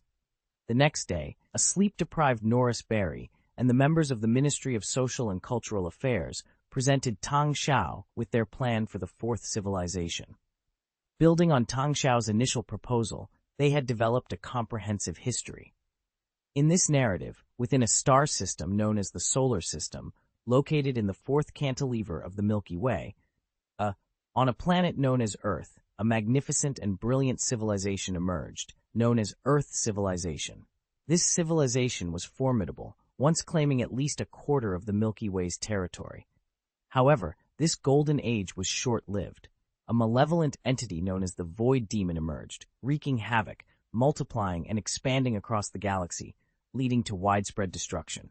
In response, Earth civilization spearheaded an alliance with other galactic civilizations to wage a century-long war against the Void Demon.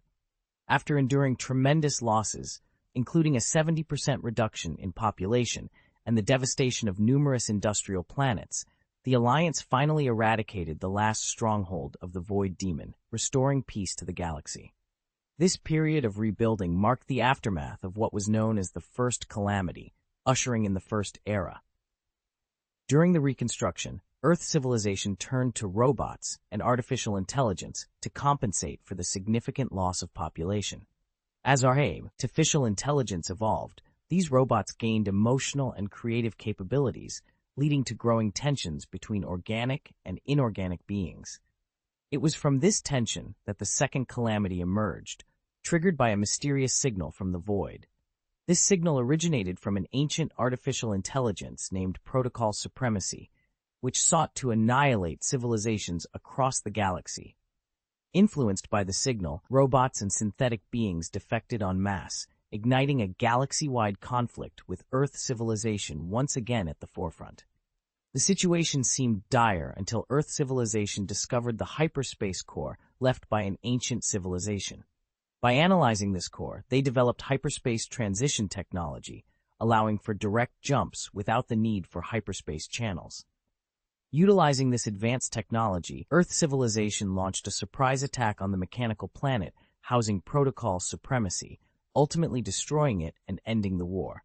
This era of conflict and triumph was known as the Second Era. However, peace was once again fleeting. The misuse of the hyperspace core during transitions inadvertently allowed a high-dimensional entity named Sabanash to breach the fabric of time and space, descending upon the galaxy. Despite a valiant final stand led by Earth civilization, the onslaught proved too much. Civilizations crumbled, Earth was shattered, and the last remnants of galactic civilization were obliterated. In a desperate bid for survival, Earth civilization constructed a mothership powered by the hyperspace core. This mothership carried the last vestiges of civilization, a technology bank, a talent bank, and an embryo bank. With no specific destination, the mothership executed a random, long-distance hyperspace jump, marking the beginning of a new journey. This devastating invasion by high-dimensional beings was known as the Third Calamity, heralding the Third Era. Upon learning this history, Tang Xiao was astounded. It read like the plot of an epic science fiction novel, complete with rigorous logic, vivid storytelling, and the heroic exploits of numerous characters. These heroes included the Protoss Archbishop Artanis, who led the galaxy's last fleet, the Master Chief, who heroically delayed the Zerg army's advance on Reach, and Commander Shepard, who sacrificed himself alongside the Supremacy Protocol fleet to protect Earth. Most importantly, Tang Xiao discovered that his family was instrumental in leading Earth's civilization through these tumultuous times. Enhance the resilience against natural disasters. Compared to this grand historical narrative, what Master Jing penned pales in comparison, barely rising above mediocrity. This revelation also sheds light on the diverse array of technologies housed within the mothership's technology library. These technologies, hailing from various civilizations across the galaxy, represent the collective hope bestowed upon Earth's civilization in its darkest hour. Naturally, such a monumental truth cannot be openly documented in history books, for it would attract endless covetous glances towards this treasure trove of knowledge. However, the reconstruction of this historical account is commendable, yet it requires further refinement, particularly in integrating additional historical evidence. This task will be entrusted to you, Tang Xiao remarked, his gaze still fixed on the documents before him. As his smile subtly morphed into something more enigmatic, he lifted his eyes to meet Norris Berry's, whose unease grew under the weight of that inscrutable grin. "Manager, is there an issue with the information provided?" Norris inquired, a hint of apprehension in his voice. "Indeed, there is an issue, a significant one at that," Tang Xiao responded, his tone measured and deliberate. Chapter 14, The Birth of the Fourth Civilization. "Manager, I can revise it. I'll revise it right away," Norris Berry exclaimed, his voice tinged with fear. At that moment, he noticed a squad of Marines escorting the remaining staff of the Ministry of Social Affairs and Culture into the room. The sight of the heavily armed Marines intensified Berry's fear. "No, you've done an excellent job. I was contemplating whether a master sociologist was needed to assist you with this task, but you've proven yourself capable. This has reaffirmed my belief that societal class distinctions are merely initial positions upon boarding this ship, and that ordinary individuals can achieve mastery," Tang Xiao remarked, his smile enigmatic. Berry was speechless, overwhelmed by fear and unsure how to react to Tang Xiao's commendation. "However," Tang Xiao continued, shifting the tone, "you will be removed from the Ministry of Social Affairs and Culture. I will appoint new leaders and members for the department. You will vanish from the records, and your existence will be unknown." Berry fell to his knees. "Manager, have we not performed our duties correctly?" "On the contrary, you have crafted a flawless history. However, you must now bear the weight of this history as guardians of history, tasked with creating and preserving our narrative. In exchange, you will enjoy all conceivable material and spiritual luxuries," Tang Xiao explained, observing the shocked faces around him. "Yet, you must sever all contact with the outside world for life. Anyone who communicates with you will face imprisonment or death. I will provide a secret and luxurious residence for your remaining days," Tang Xiao declared. Berry sighed, accepting his fate. "I understand. We will become your greatest secret, the bearers of this history." "Exactly. Such is the burden of history," Tang Xiao affirmed, embracing Berry and the other 10 members of the Ministry of Social Affairs and Culture. He then bowed to them, a gesture of deep respect. "Please." "It's our honor, Manager," Berry and the others responded solemnly. "To witness the birth of the Fourth Civilization is our greatest privilege." As the guardians of history were led away by the Marine Corps, Tang Xiao took a deep breath, his gaze turning steely. The Fourth Civilization was not just a mark or belief for him and the inhabitants of the Mothership. It was a necessity. Berry was correct. The history of a civilization shapes its values and mindset. In the impending Star Wars universe, fraught with conflict, these values could not be passive.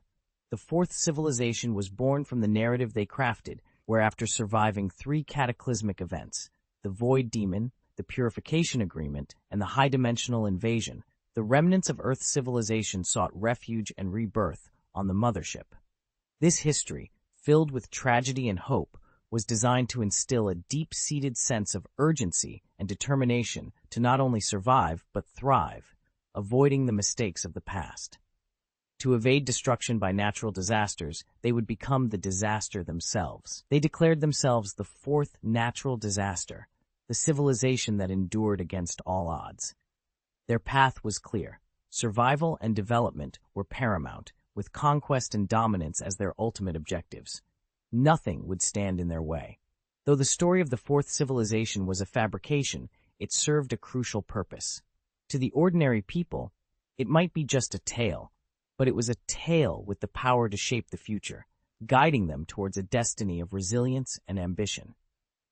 Tang Xiao had a vision to transform a mere story into a pivotal piece of history, leveraging his power to shape the thoughts and values of his subjects.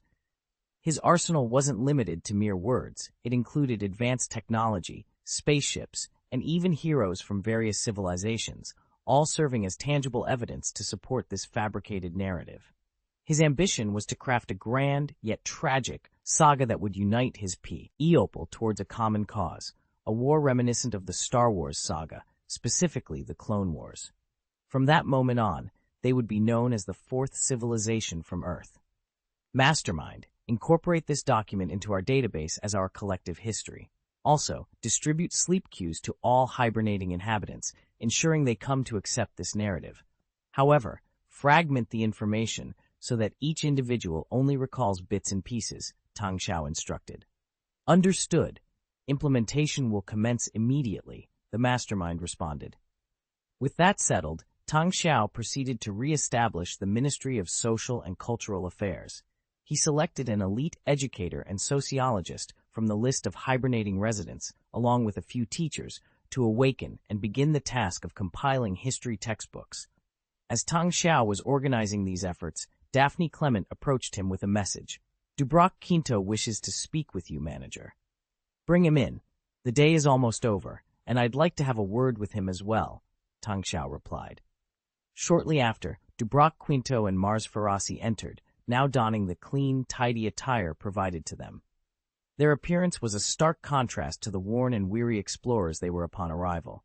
They approached Tang Xiao with caution, only taking their seats opposite him after a reassuring gesture.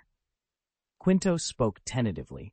Dear manager, while we are unaware of your origins and have no intention of prying, we must address that our arrival in the Endor system was mission-driven. As our deadline approaches, we kindly request your permission to return. Quinto and his companions had grown increasingly apprehensive of Tang Xiao over the past few days. The sheer magnitude of the supergiant ship, the well-disciplined army, and the presence of professionals in various fields indicated that Tang Xiao was no ordinary leader, but someone with a significant background. What mission brings you here? Tang Xiao inquired. Quinto explained, We're under the employ of the Hutts on Tatooine, tasked with smuggling operations. This particular journey involved transporting furs, gems, and some Ewok jerky from Endor. Dawn Planet, as you've recently renamed it. Quinto was careful to acknowledge the recent change in the planet's name, aware of Tang Xiao's efforts to reshape its identity and history. Chapter 15. The Fourth Civilization's Diplomacy. Tang Xiao's brow furrowed at the mention of Ewok jerky. Ewok jerky? He echoed, disbelief and disapproval evident in his tone. The idea of hunting Ewoks, a sentient species, to produce jerky was abhorrent to him.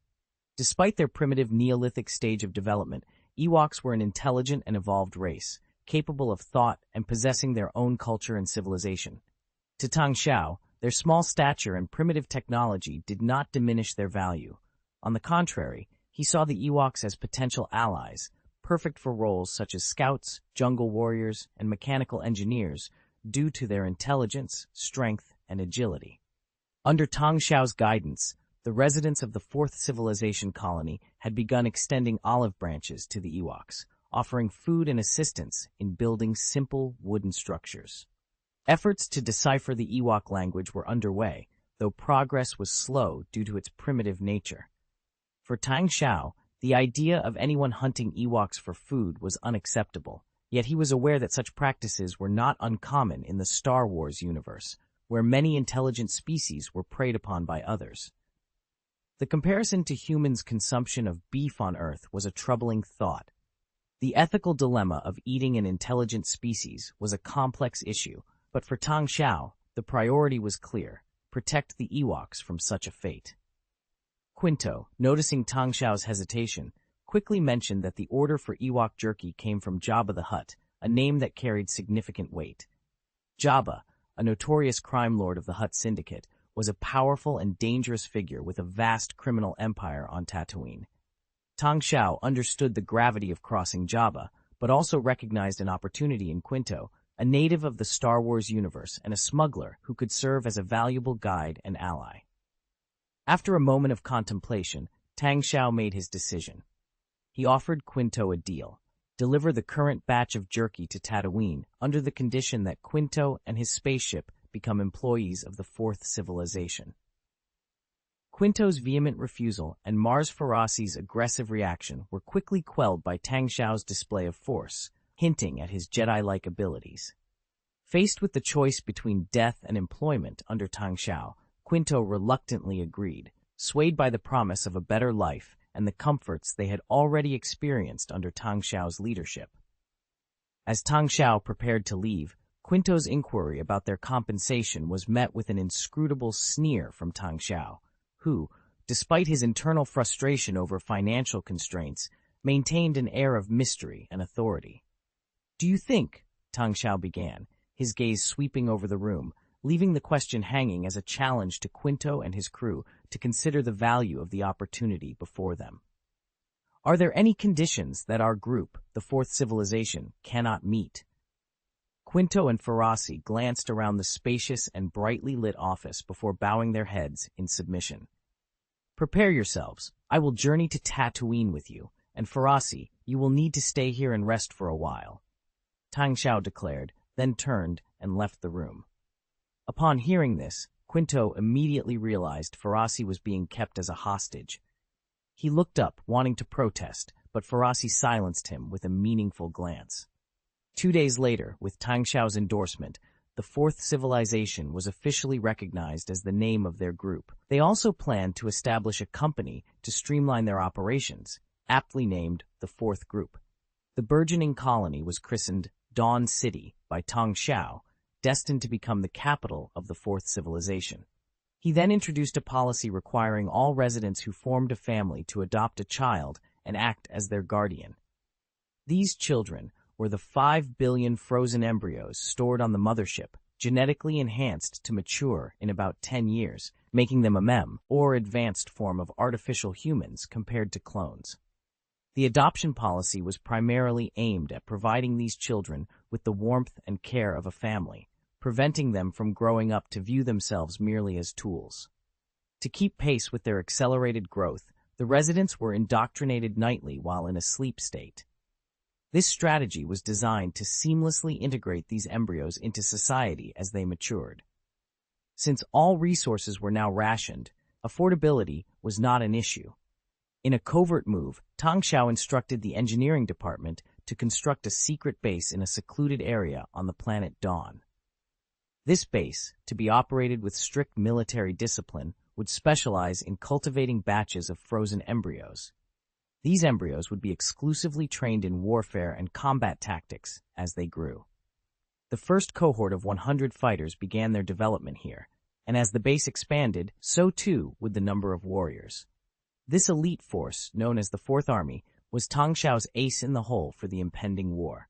Each member bore the insignia Fourth on their uniform, symbolizing the dawn of a formidable power that would one day cause the galaxy to quake in fear. Note 1. Khajiitic is a form of organizational structure used by the Hutts, shaping the members' ideologies, daily routines, and various legal and illicit ventures. There are numerous Khajiitics within Hutt society, each with its own set of rules, leaders, and organizational hierarchy. The Desilgic, to which Jabba belongs, stands as one of the most prominent Khajiitics. For ease of understanding in subsequent references, Khajiitic will henceforth be referred to as Tribe. Chapter 16. Target, Tatooine. After finalizing the work at hand and ensuring that Clement, in charge of administration, Chi-Jian, overseeing military affairs, and Gulaham, the village chief of Dawn City, could proceed with the next colonization plan, Tang Xiao headed straight to the Mothership's hangar to meet with Kun Te. At that moment, Kun Te was meticulously attending to the YT-1000 spaceship, which he now owned. Upon noticing Tang Xiao's approach, he leaped off the ladder and greeted him enthusiastically. "Boss, I've nearly mastered the workings of the spaceship and have almost fully learned the Galaxy Standard language. I was planning to bid you farewell and set off to explore the universe. If there's anything you need me to do, just say the word. Take Quinto and the others with you and head to Tatooine. The situation there is complex, making it ideal for our purposes, but we need someone familiar with the area to guide us. Quinto will serve as your guide, and he also has a shipment to deliver there," Tang Xiao instructed. "No problem, boss," Kun Te replied, giving a thumbs up. "Anything else?" "There is one more thing," Tang Xiao added. "I will be joining you on this trip. I have some business on Tatooine." Kun Te's expression shifted, and he quickly objected. "That's not a good idea, boss. You're the leader of our community, responsible for the well-being of thousands.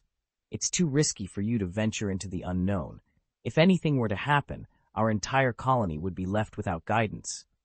I have my reasons for going. Besides, I don't want to be the kind of leader who only gives orders from behind a desk.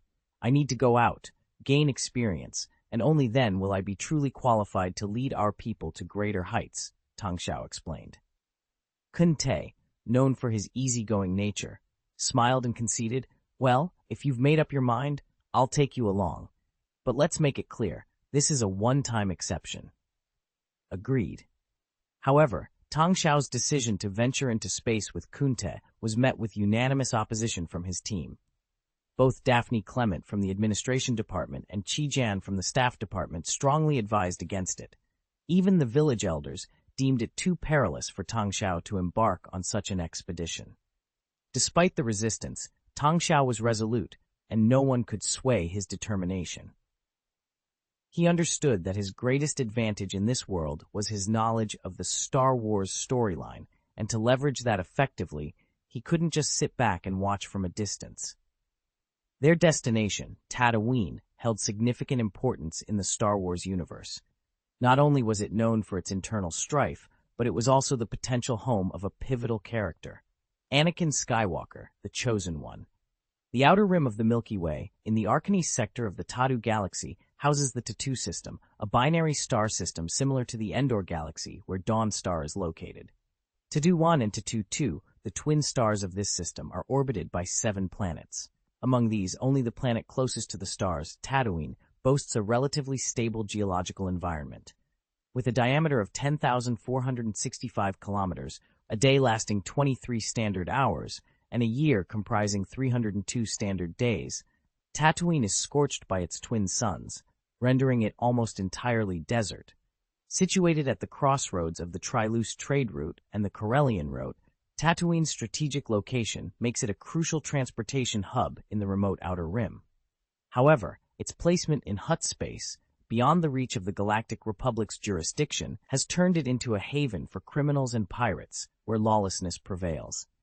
After navigating through 3 hyperspace jumps, as the YT-1000 light freighter, now christened the Lancer, emerged from hyperspace along the Triluce trade route, it approached the outskirts of Tatooine. Munter, with practiced ease, manipulated the controls from the pilot's seat, skillfully stabilizing the spacecraft. He glanced over at Dubrak Quinto, who eyed the co-pilot's seat, and announced, "Okay, it's all yours now." Quinto, with a hint of reluctance shadowing his features, turned towards the communicator. Before he could speak, Tang Xiao, seated in the rear, interjected, "Let's call it the Lancer." His suggestion was met with Munter's approving smile. "I like this name," Munter agreed. Adjusting to the change, Quinto relayed their arrival to Mos Eisley Port. Mos Eisley Port, this is the YT-1000 Lancer requesting supplies and unloading. Do you have an available berth? His message crackled through the communicator, eliciting responses that provided coordinates for berths 7 and 8. Quinto, after a brief consultation with Tang Xiao, shared a crucial piece of advice. Remember, Tatooine operates outside official governance. It's a lawless place where you can only rely on yourself in times of trouble.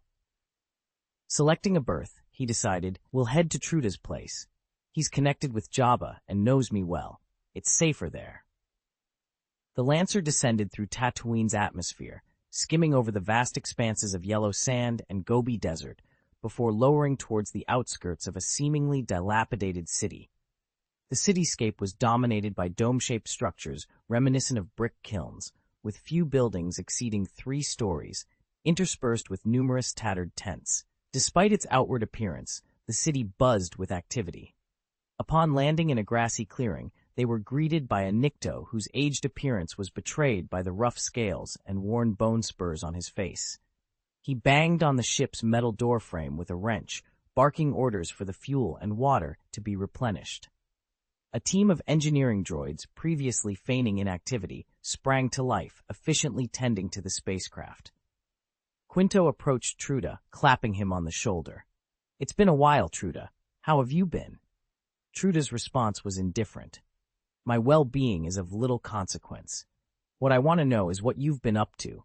Jabba's people are on the lookout for you, and you've been off the grid for too long." Quinto, casting a discreet glance back at Tang Xiao and the others, offered a strained explanation. Well, we had some technical difficulties with the spaceship. But as you can see, we're back now. Truda's gaze shifted past Quinto to the group standing behind him. Tang Xiao, Munter, T-850, and the Rhodian crewman named Spade were all dressed in worn casual attire, blending in with the local populace, save for their less weathered appearances. Chapter 17. Seeking Information. While the engineering robot was busy renovating the spacecraft, Quinto and Truda engaged in conversation, rekindling their old acquaintance. "By the way, where's Farasi? Why didn't he accompany you?" Truda inquired, nodding towards Kunte, Tang Xiao, and the others, recognizing a few faces. "They're my new, Quinto hesitated, searching for the right words. He couldn't possibly reveal that Farasi was being held hostage on Dawn Planet, lured by Tang Xiao's culinary skills. "Partners," Munter chimed in. Yes, partners," Quinto quickly concurred. "All right, deal with your matters. I've notified Jabba, and his men should be arriving shortly," Truda stated. "Hey, old man, how could you do this to me? I've just arrived on Tatooine, and I'm already in trouble," Quinto protested. Truda replied with a menacing grin. "We all work for Jabba. You know how it goes." As they were talking, a group of individuals dressed as bounty hunters approached. Upon entering, they demanded, "Quinto, come out! Where's what Jabba wants?" Quinto, visibly frightened, looked desperately at Tang Xiao for help, but receiving no response, resignedly said, "Okay, I'll go right away." "You lot, unload the goods and load them up. Jabba wants these items." Another Twi'lek mercenary barked at Tang Xiao, brandishing a blaster rifle. This rifle, clearly a military-grade weapon, was far superior to the cheap DL-18 blaster pistols Quinto and his group possessed, explaining their unease. T-850 stepped forward, ready to confront the provocateur, but Tang Xiao intervened. "All right, let's load the goods." Without showing signs of fatigue, he walked into the spacecraft's cargo hold, lifted a large box, and placed it on a Bansa 2 suspended cargo boat. The bounty hunters watched, hands behind their backs, as Tang Xiao and his team busily complied. After the task was completed, one of the bounty hunters tossed Quinto a handful of gold coins before departing. Quinto caught the coins and shouted, "Hey, this is only 2,000 upi. Didn't you say 5,000? Upi, the currency of Tatooine, held more value than the Galactic Republic's credit points in this Hutt-controlled Outer Rim territory. The bounty hunters, unfazed, continued on their way, with one looking back to sneer, "Be glad you got paid at all, you useless Mufu cow milker. Ha ha!" Quinto's expression darkened with frustration, and once the cargo boat was out of sight, he cursed them vehemently. Munter approached Quinto, placing a comforting arm around his shoulders. "It's all right. This is still a decent amount. We'll find work soon enough. especially once our colony is established. Then we won't have to deal with Jabba ever again." "Jabba," Quinto muttered, his mood dampening at the mention of the name. "Come on, let's find a place to drink." "My treat," Munter offered. "In the end, it's not my money, so why not?" Quinto replied with a resigned smile. They made their way into Mos Eisley, a city without any semblance of planning. Streets were unmarked, and houses and shanties were scattered haphazardly, resembling an oversized slum. The streets teemed with a variety of alien races, all donning cloaks to shield themselves from the harsh sun. Vendors hawked peculiar wares, job seekers and mercenaries loitered, the latter attempting to look intimidating to attract business. At that moment, a robot resembling a tall, slender pole ambled down the street, carrying several Quarren heads. Pedestrians cleared a path, including the menacing-looking mercenaries, who quickly lost their facade of toughness at the sight. Tang Xiao sprinted with unmatched speed, weaving through the bustling streets where whispers of intrigue filled the air. "Look, those are the Quarren from the Iron Fish Gang. They hijacked Jabba's cargo ship just a few days ago." Overhearing the passers-by, Quinto quickly pulled Tang Xiao, who was observing with keen interest, to the side, making room for others. He whispered urgently, "That's IG-41, one of Jabba's bounty hunters. Keep your distance. It won't hesitate to shoot anything that it perceives as a threat to its mission." Tang Xiao remained silent, casting a brief glance at the robot before turning away, following Quinto into a bar in Mos Eisley. The bar was a melting pot of diversity, a place where robots and aliens of all kinds mingled together, spending their hard-earned money on low-quality alcoholic beverages to release their pent-up energy. The establishment was akin to a rare zoo, housing Quarren with their squid-like appearance, Gamorreans resembling massive wild boars, and Twi'leks of various skin colors, easily identified by the two tentacles atop their heads. Munter, equally fascinated by the bar's eclectic clientele, immediately asked Quinto for some change and began exploring. He quickly struck up a conversation with a Twi'lek woman and joined her for a drink. Meanwhile, Tang Xiao made his way to the large oval bar at the center of the establishment. He called over the bartender, ordered a glass of wine, and discreetly slid an Upi coin across the counter. In a low voice, he said, "I'm looking for information on the Skywalker family." The bartender, with practiced calm, pocketed the coin and, while wiping down the counter, replied in a hushed tone only Tang Xiao could hear. "They reside in the port of Mos Esper, enslaved by a Toydarian junk dealer named Watto. He won them in a bet from Ghidorah the Hutt, a story that's been circulating for quite some time." Tang Xiao produced another coin, pushing it towards the bartender. "I need to find them. Any advice?" he inquired. Accepting the coin, the bartender continued to arrange the plates methodically, offering his advice. "Mos Esper is under the control of Ghidorah the Hutt. As you know, the relationships between Jabba and Ghidorah are complicated. If you're working for Jabba, well, you can imagine the consequences." Tang Xiao pondered the bartender's words, realizing the complexity of trust in such a diverse environment. No sooner had he arrived on the planet than Jabba's affiliates had apprehended him, and now his intentions were common knowledge. As he weighed the last Upi coin in his hand, contemplating his next move, an unexpected force jostled him aside. Annoyed, he turned, ready to confront the offender, only to find a drunken man slumped against the bar next to him. The man, reeking of alcohol, slurred, "Hey, how about it, little guy? Fancy making some money with me?" Intrigued by the mention of money, Tang Xiao signaled T-850 to stand down and asked, "What's your proposal?" The drunk man burst into laughter, his proposal absurd yet amusing. "Ha! With your delicate appearance, you must come from wealth, right? Hiccup, how about I kidnap you, and then you can have your family pay a ransom for your release? How about it? Ha-ha!" His laughter was echoed by a few companions at a nearby table, clearly amused by the ludicrous plan. Chapter 18. A Sudden Commission Boom. The wall of the bar was violently breached as a man with a bruised face was hurled out. Following closely, the imposing figure of T-850 emerged through the gap. With remarkable strength, he seized the drunken troublemakers one by one, effortlessly throwing them to the ground. Bang! Several of the men were forcefully slammed down, their bodies hitting the ground with such impact that they vomited the contents of their stomachs. Moments later, another drunk was expelled from the bar, landing hard on the ground outside. Tang Xiao stepped out, holding a wine bottle in one hand, his expression unbothered by the chaos. The skirmish had been brief. T-850 had dealt with the drunken men with such ferocity that they were left in a daze, barely recognizing their surroundings.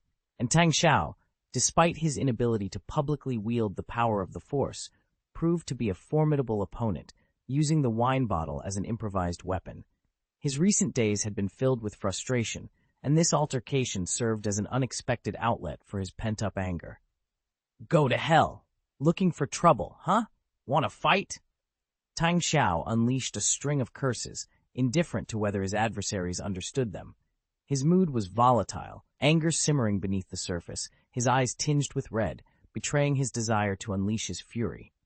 "You scum! Bonsa's filth." One of the drunks attempted to retort, only to be silenced as Tang Xiao smashed another wine bottle against his face. The satisfaction from these blows was palpable, allowing Tang Xiao to vent his accumulated frustrations, his eyes now visibly red as he bellowed, "Get out!"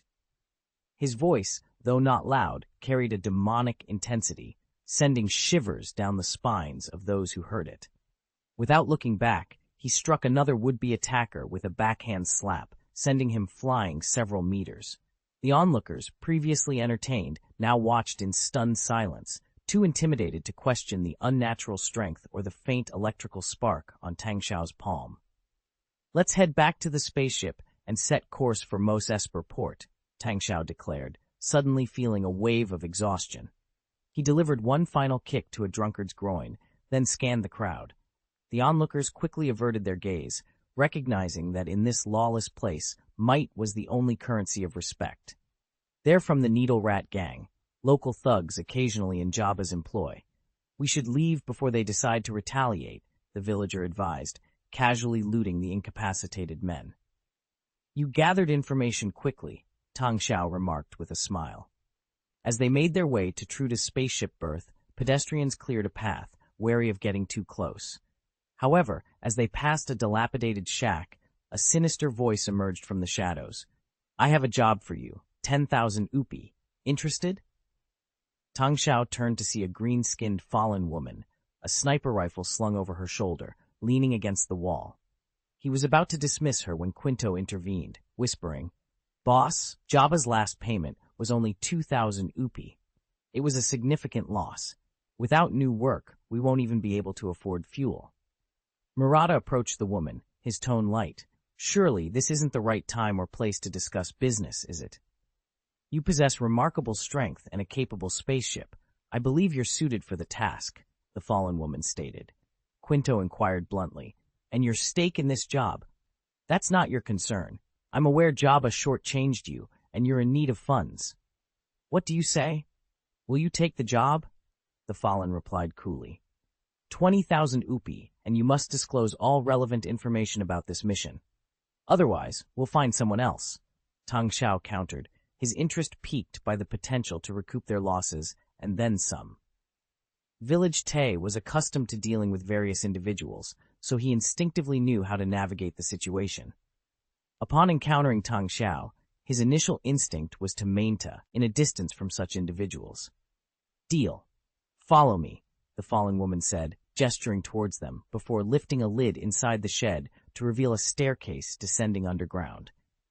After a moment's consideration and exchanging glances with Tang Xiao, Village Tay decided to follow the fallen woman, with Tang Xiao and Quinto trailing behind. Meanwhile, T-850 and Spad remained in the shack to secure their escape route. Upon reaching the basement, the fallen woman activated a communicator, projecting a holographic image in front of them. The figure that appeared was tall and slender, almost 2 meters in height, with a physique that looked as though it had been compressed. This was a moon, characterized by his extremely pale complexion, dressed in a black cloak with the hood obscuring the upper part of his face, and wearing a mechanical breathing mask that covered his entire chin. "This is the team taking on the task, correct?" The moon scrutinized Village Tay and Tang Xiao. "Yes, they're among the most reliable individuals we could find on Tatooine," the fallen woman responded. "Excellent," the moon nodded. "I am Hago Damask II, your employer. Your mission is straightforward. Travel to planet Makito, retrieve an individual named Semed, and deliver him to planet Loan. Upon hearing the name Hago Damask II, Tang Xiao's eyes widened in shock. He quickly lowered his head to conceal his reaction and prevent the others from noticing. Village Tay, unfazed, simply nodded and inquired, "Is that everything?" "I assure you, that's the entirety of your task. However, you should be aware that if I'm requesting you to retrieve him, it implies others are also interested in him. Succeed, and you'll not only be rewarded handsomely, but also earn the friendship of the Musk Holding Group," Hago Damask II explained calmly. "And who will we be up against?" Village Tay pressed further. "This is an off-the-record assignment, so your adversaries could be anyone," Hago Damask II replied. After a brief pause, Village Tay nodded slightly towards Tang Xiao, signaling their acceptance. "We'll take the job." "I'll send you Semed's details," Hago Damask II stated, his gaze lingering on Tang Xiao. "Your companion seems somewhat apprehensive." Tang Xiao's heart raced, but he managed to maintain a facade of calm. Village Tay quickly covered for him. "He's a new addition to our crew and hasn't been exposed to much of the world yet, but with Quinto and myself on board, there won't be any issues." "That's reassuring. It's crucial that novices do not compromise the mission. You must reach your destination within 89 standard hours," Hago Damask II instructed. "Understood," Village Tay responded promptly. After the communication ended, the fallen woman handed Village Tay a heavy bag containing 5,000 upi. "You'll receive the remaining 15,000 upon completion of the task. Time is of the essence, so depart immediately and don't attempt any deceit. You do not want to cross this individual," she warned. Chapter 19. The Dark Side of the Milky Way. Tang Xiao felt a cold sweat trickle down his forehead as he internally acknowledged his limitations. "Aren't you heading to Mos Esper Port for something?" he was asked after Fallen had left. Shaking his head, Tang Xiao replied, "Let's forget about that for now. Given the mission's time constraints, we should depart as soon as possible. We can visit Mos Esper later. Besides, it seems I must undertake this journey regardless." Although he was eager to meet the legendary Anakin Skywalker, he reminded himself that the boy was currently only 7 or 8 years old. There was no rush. Tang Xiao's primary goal for venturing out was to immerse himself in the world, to witness and experience its wonders firsthand. As the leader of the Fourth Civilization, he understood that effective leadership required more than just office work. To thrive and advance his civilization in this universe, he needed to be proactive, especially since he was the only one privy to the Star Wars storyline. This knowledge made it imperative for him to personally navigate the unfolding events. Back on the Lancer, Quinto and Spade conducted their final checks in the engine room. Thanks to Truda's refurbishments, the ship was fully stocked with fuel, water, and food. Yet, Tang Xiao felt a sense of unease, his gaze lost in the vastness outside the window. Kun Te approached, clapping Tang Xiao on the shoulder. "Did you know that person we just met?" "You mean the moon?" He seemed affiliated with the Interstellar Banking Association, possibly under the Damask Holding Group. "It's clear we should avoid entangling ourselves with such entities," Tang Xiao mused. Quinto, busy nearby, added, "The Interstellar Banking Association's influence spans the galaxy. Defying them would invite their enforcers to strip your planet bare." Tang Xiao sighed. His name, his attire.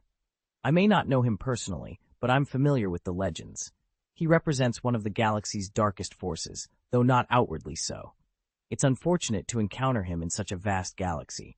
We'd do well to steer clear of him in the future." If Tang Xiao's understanding of the Star Wars lore was accurate, the man they had just encountered was a Sith Lord. The Sith, remnants of an ancient empire, had once waged a monumental war against the Galactic Republic. Like the Jedi Knights, Sith Lords were sensitive to the Force, but chose to harness the dark side, indulging in their desires and causing suffering without remorse. The Galactic Republic had emerged victorious, and the Sith Empire was thought to be destroyed. Yet the Sith Lords lingered, their presence a constant shadow over the Republic, waiting for the chance to overthrow it. Tang Xiao knew that in just over a decade they would succeed. Thus, he had chosen to prepare his civilization for war, to secure their place in the impending conflict that would reshape the Galactic Republic. Now, faced with the reality of encountering these hidden Sith Lords, Tang Xiao couldn't help but wonder if fate or some mysterious force was at play. The Lancer YT-1000 light cargo ship ascended, breaking free from Tatooine's atmosphere and setting course through outer space, leaving the planet's gravity behind.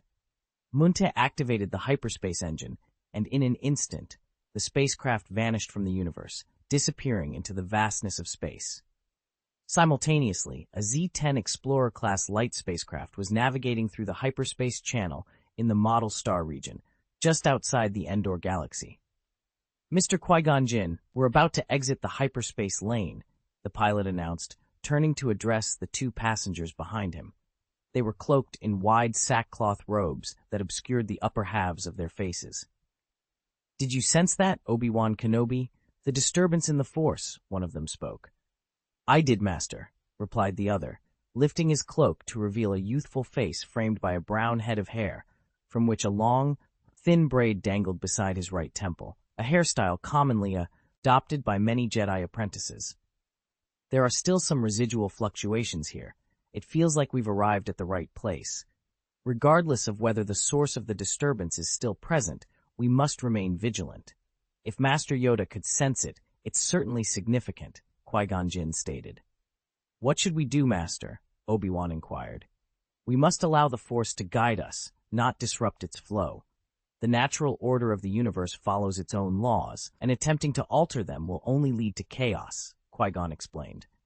"So, do you oppose this mission?" Obi-Wan asked, seeking clarification.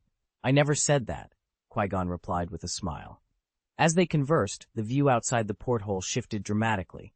The spacecraft emerged from hyperspace, re-entering the dark void of space.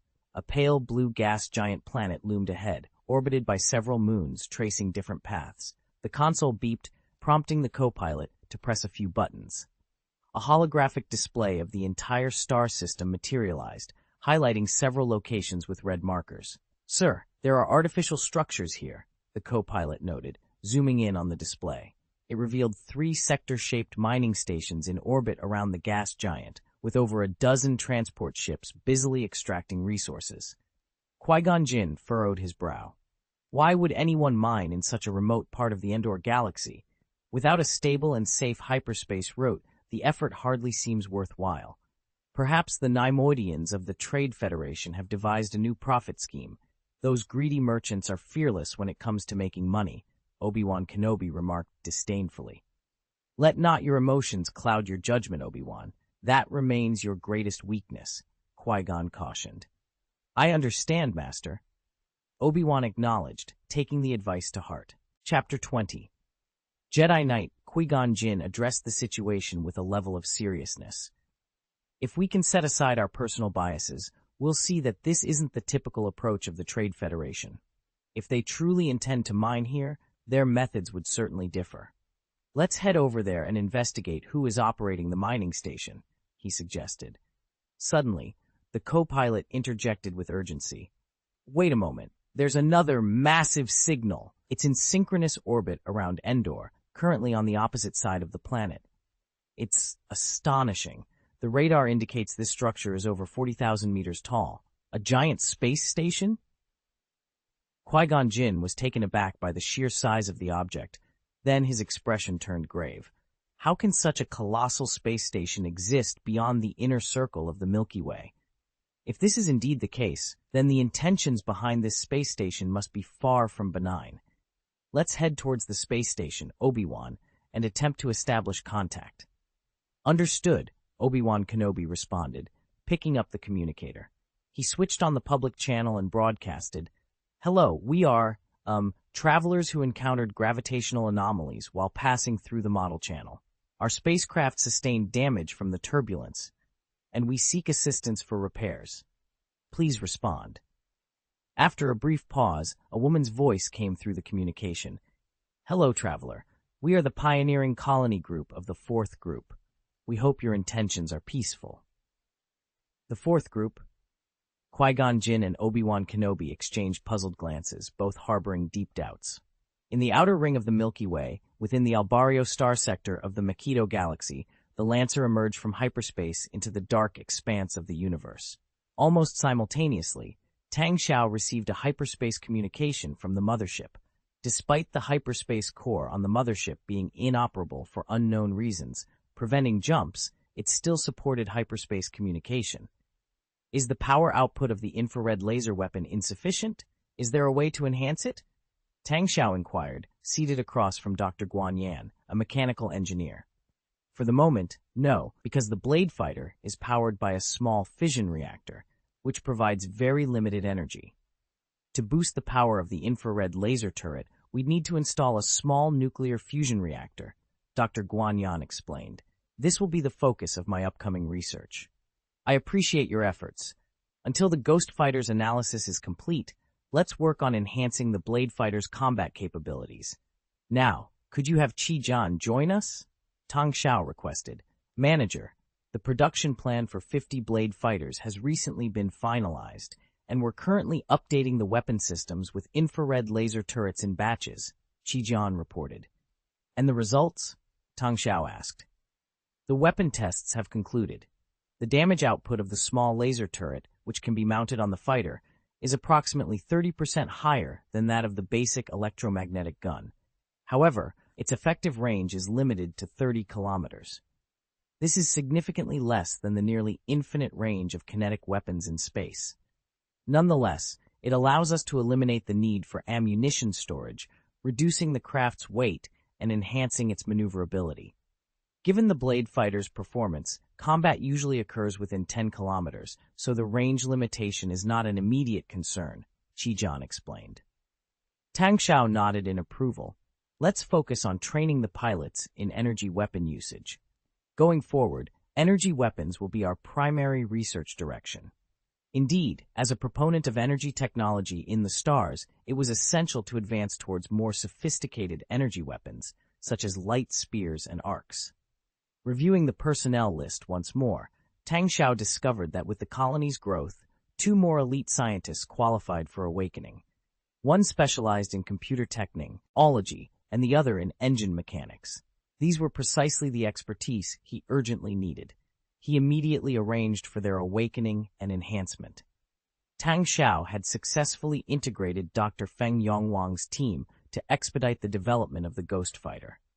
In his search for a chief aerospace engineer among the experts, he encountered stringent requirements, including the need for ground wind tunnel laboratories, small space docks, and a comprehensive scientific research and technical team. Despite the challenges, Tang Xiao recognized that there were no shortcuts and promptly relayed these demands to Daphne Clement, urging her to fulfill these needs to facilitate the awakening of the chief engineer. While managing these tasks remotely, Tang Xiao was interrupted by the master's voice, which conveyed an unexpected message. Manager, please excuse the interruption. We've received a message through the public channel. A spacecraft identifying itself as Traveler has requested permission to dock. Your decision is urgently needed. Requesting to dock? What brings them to Endor, a forsaken place? Tang Xiao questioned, his curiosity piqued. Can you patch through the communication? Certainly, Manager. I'm forwarding the hyperspace communication now, including the visual data, the master replied. A holographic projection materialized before Tang Xiao, revealing a middle-aged man cloaked in a robe.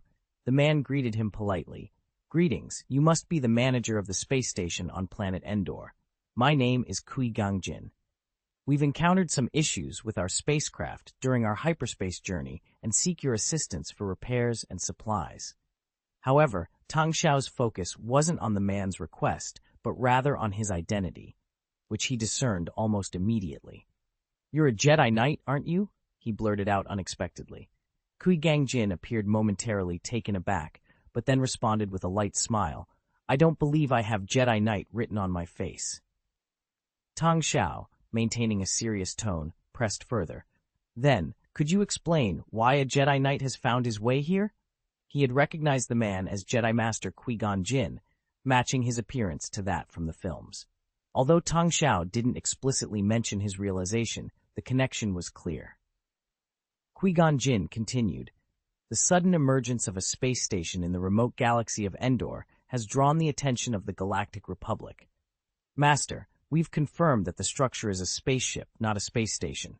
another voice chimed in. Qui-Gon Jinn's demeanor grew stern as he fixed his gaze on Tang Xiao, stating, "This is precisely why I am here." Tang Xiao sighed, realizing the gravity of the situation now involving the Jedi Knights. This spaceship lacks hyperspace capabilities. It's purely a civilian vessel intended for colonization on planet Endor. We are in the process of obtaining the necessary approvals from the Republic. Qui-Gon Jinn replied, "We generally do not intervene in standard business operations, as long as everything is conducted legally. If it's not too much trouble, I invite you to visit my mothership for a while. I shall return shortly," Tang Xiao offered. "I would appreciate your hospitality," Qui-Gon Jinn acknowledged with a slight nod. After concluding the communication, Tang Xiao took a moment to gather his thoughts. It was clear that once this mission concluded, a prompt return to the mothership was imperative. Regrettably, his expedition, which had only just begun, was already nearing its end.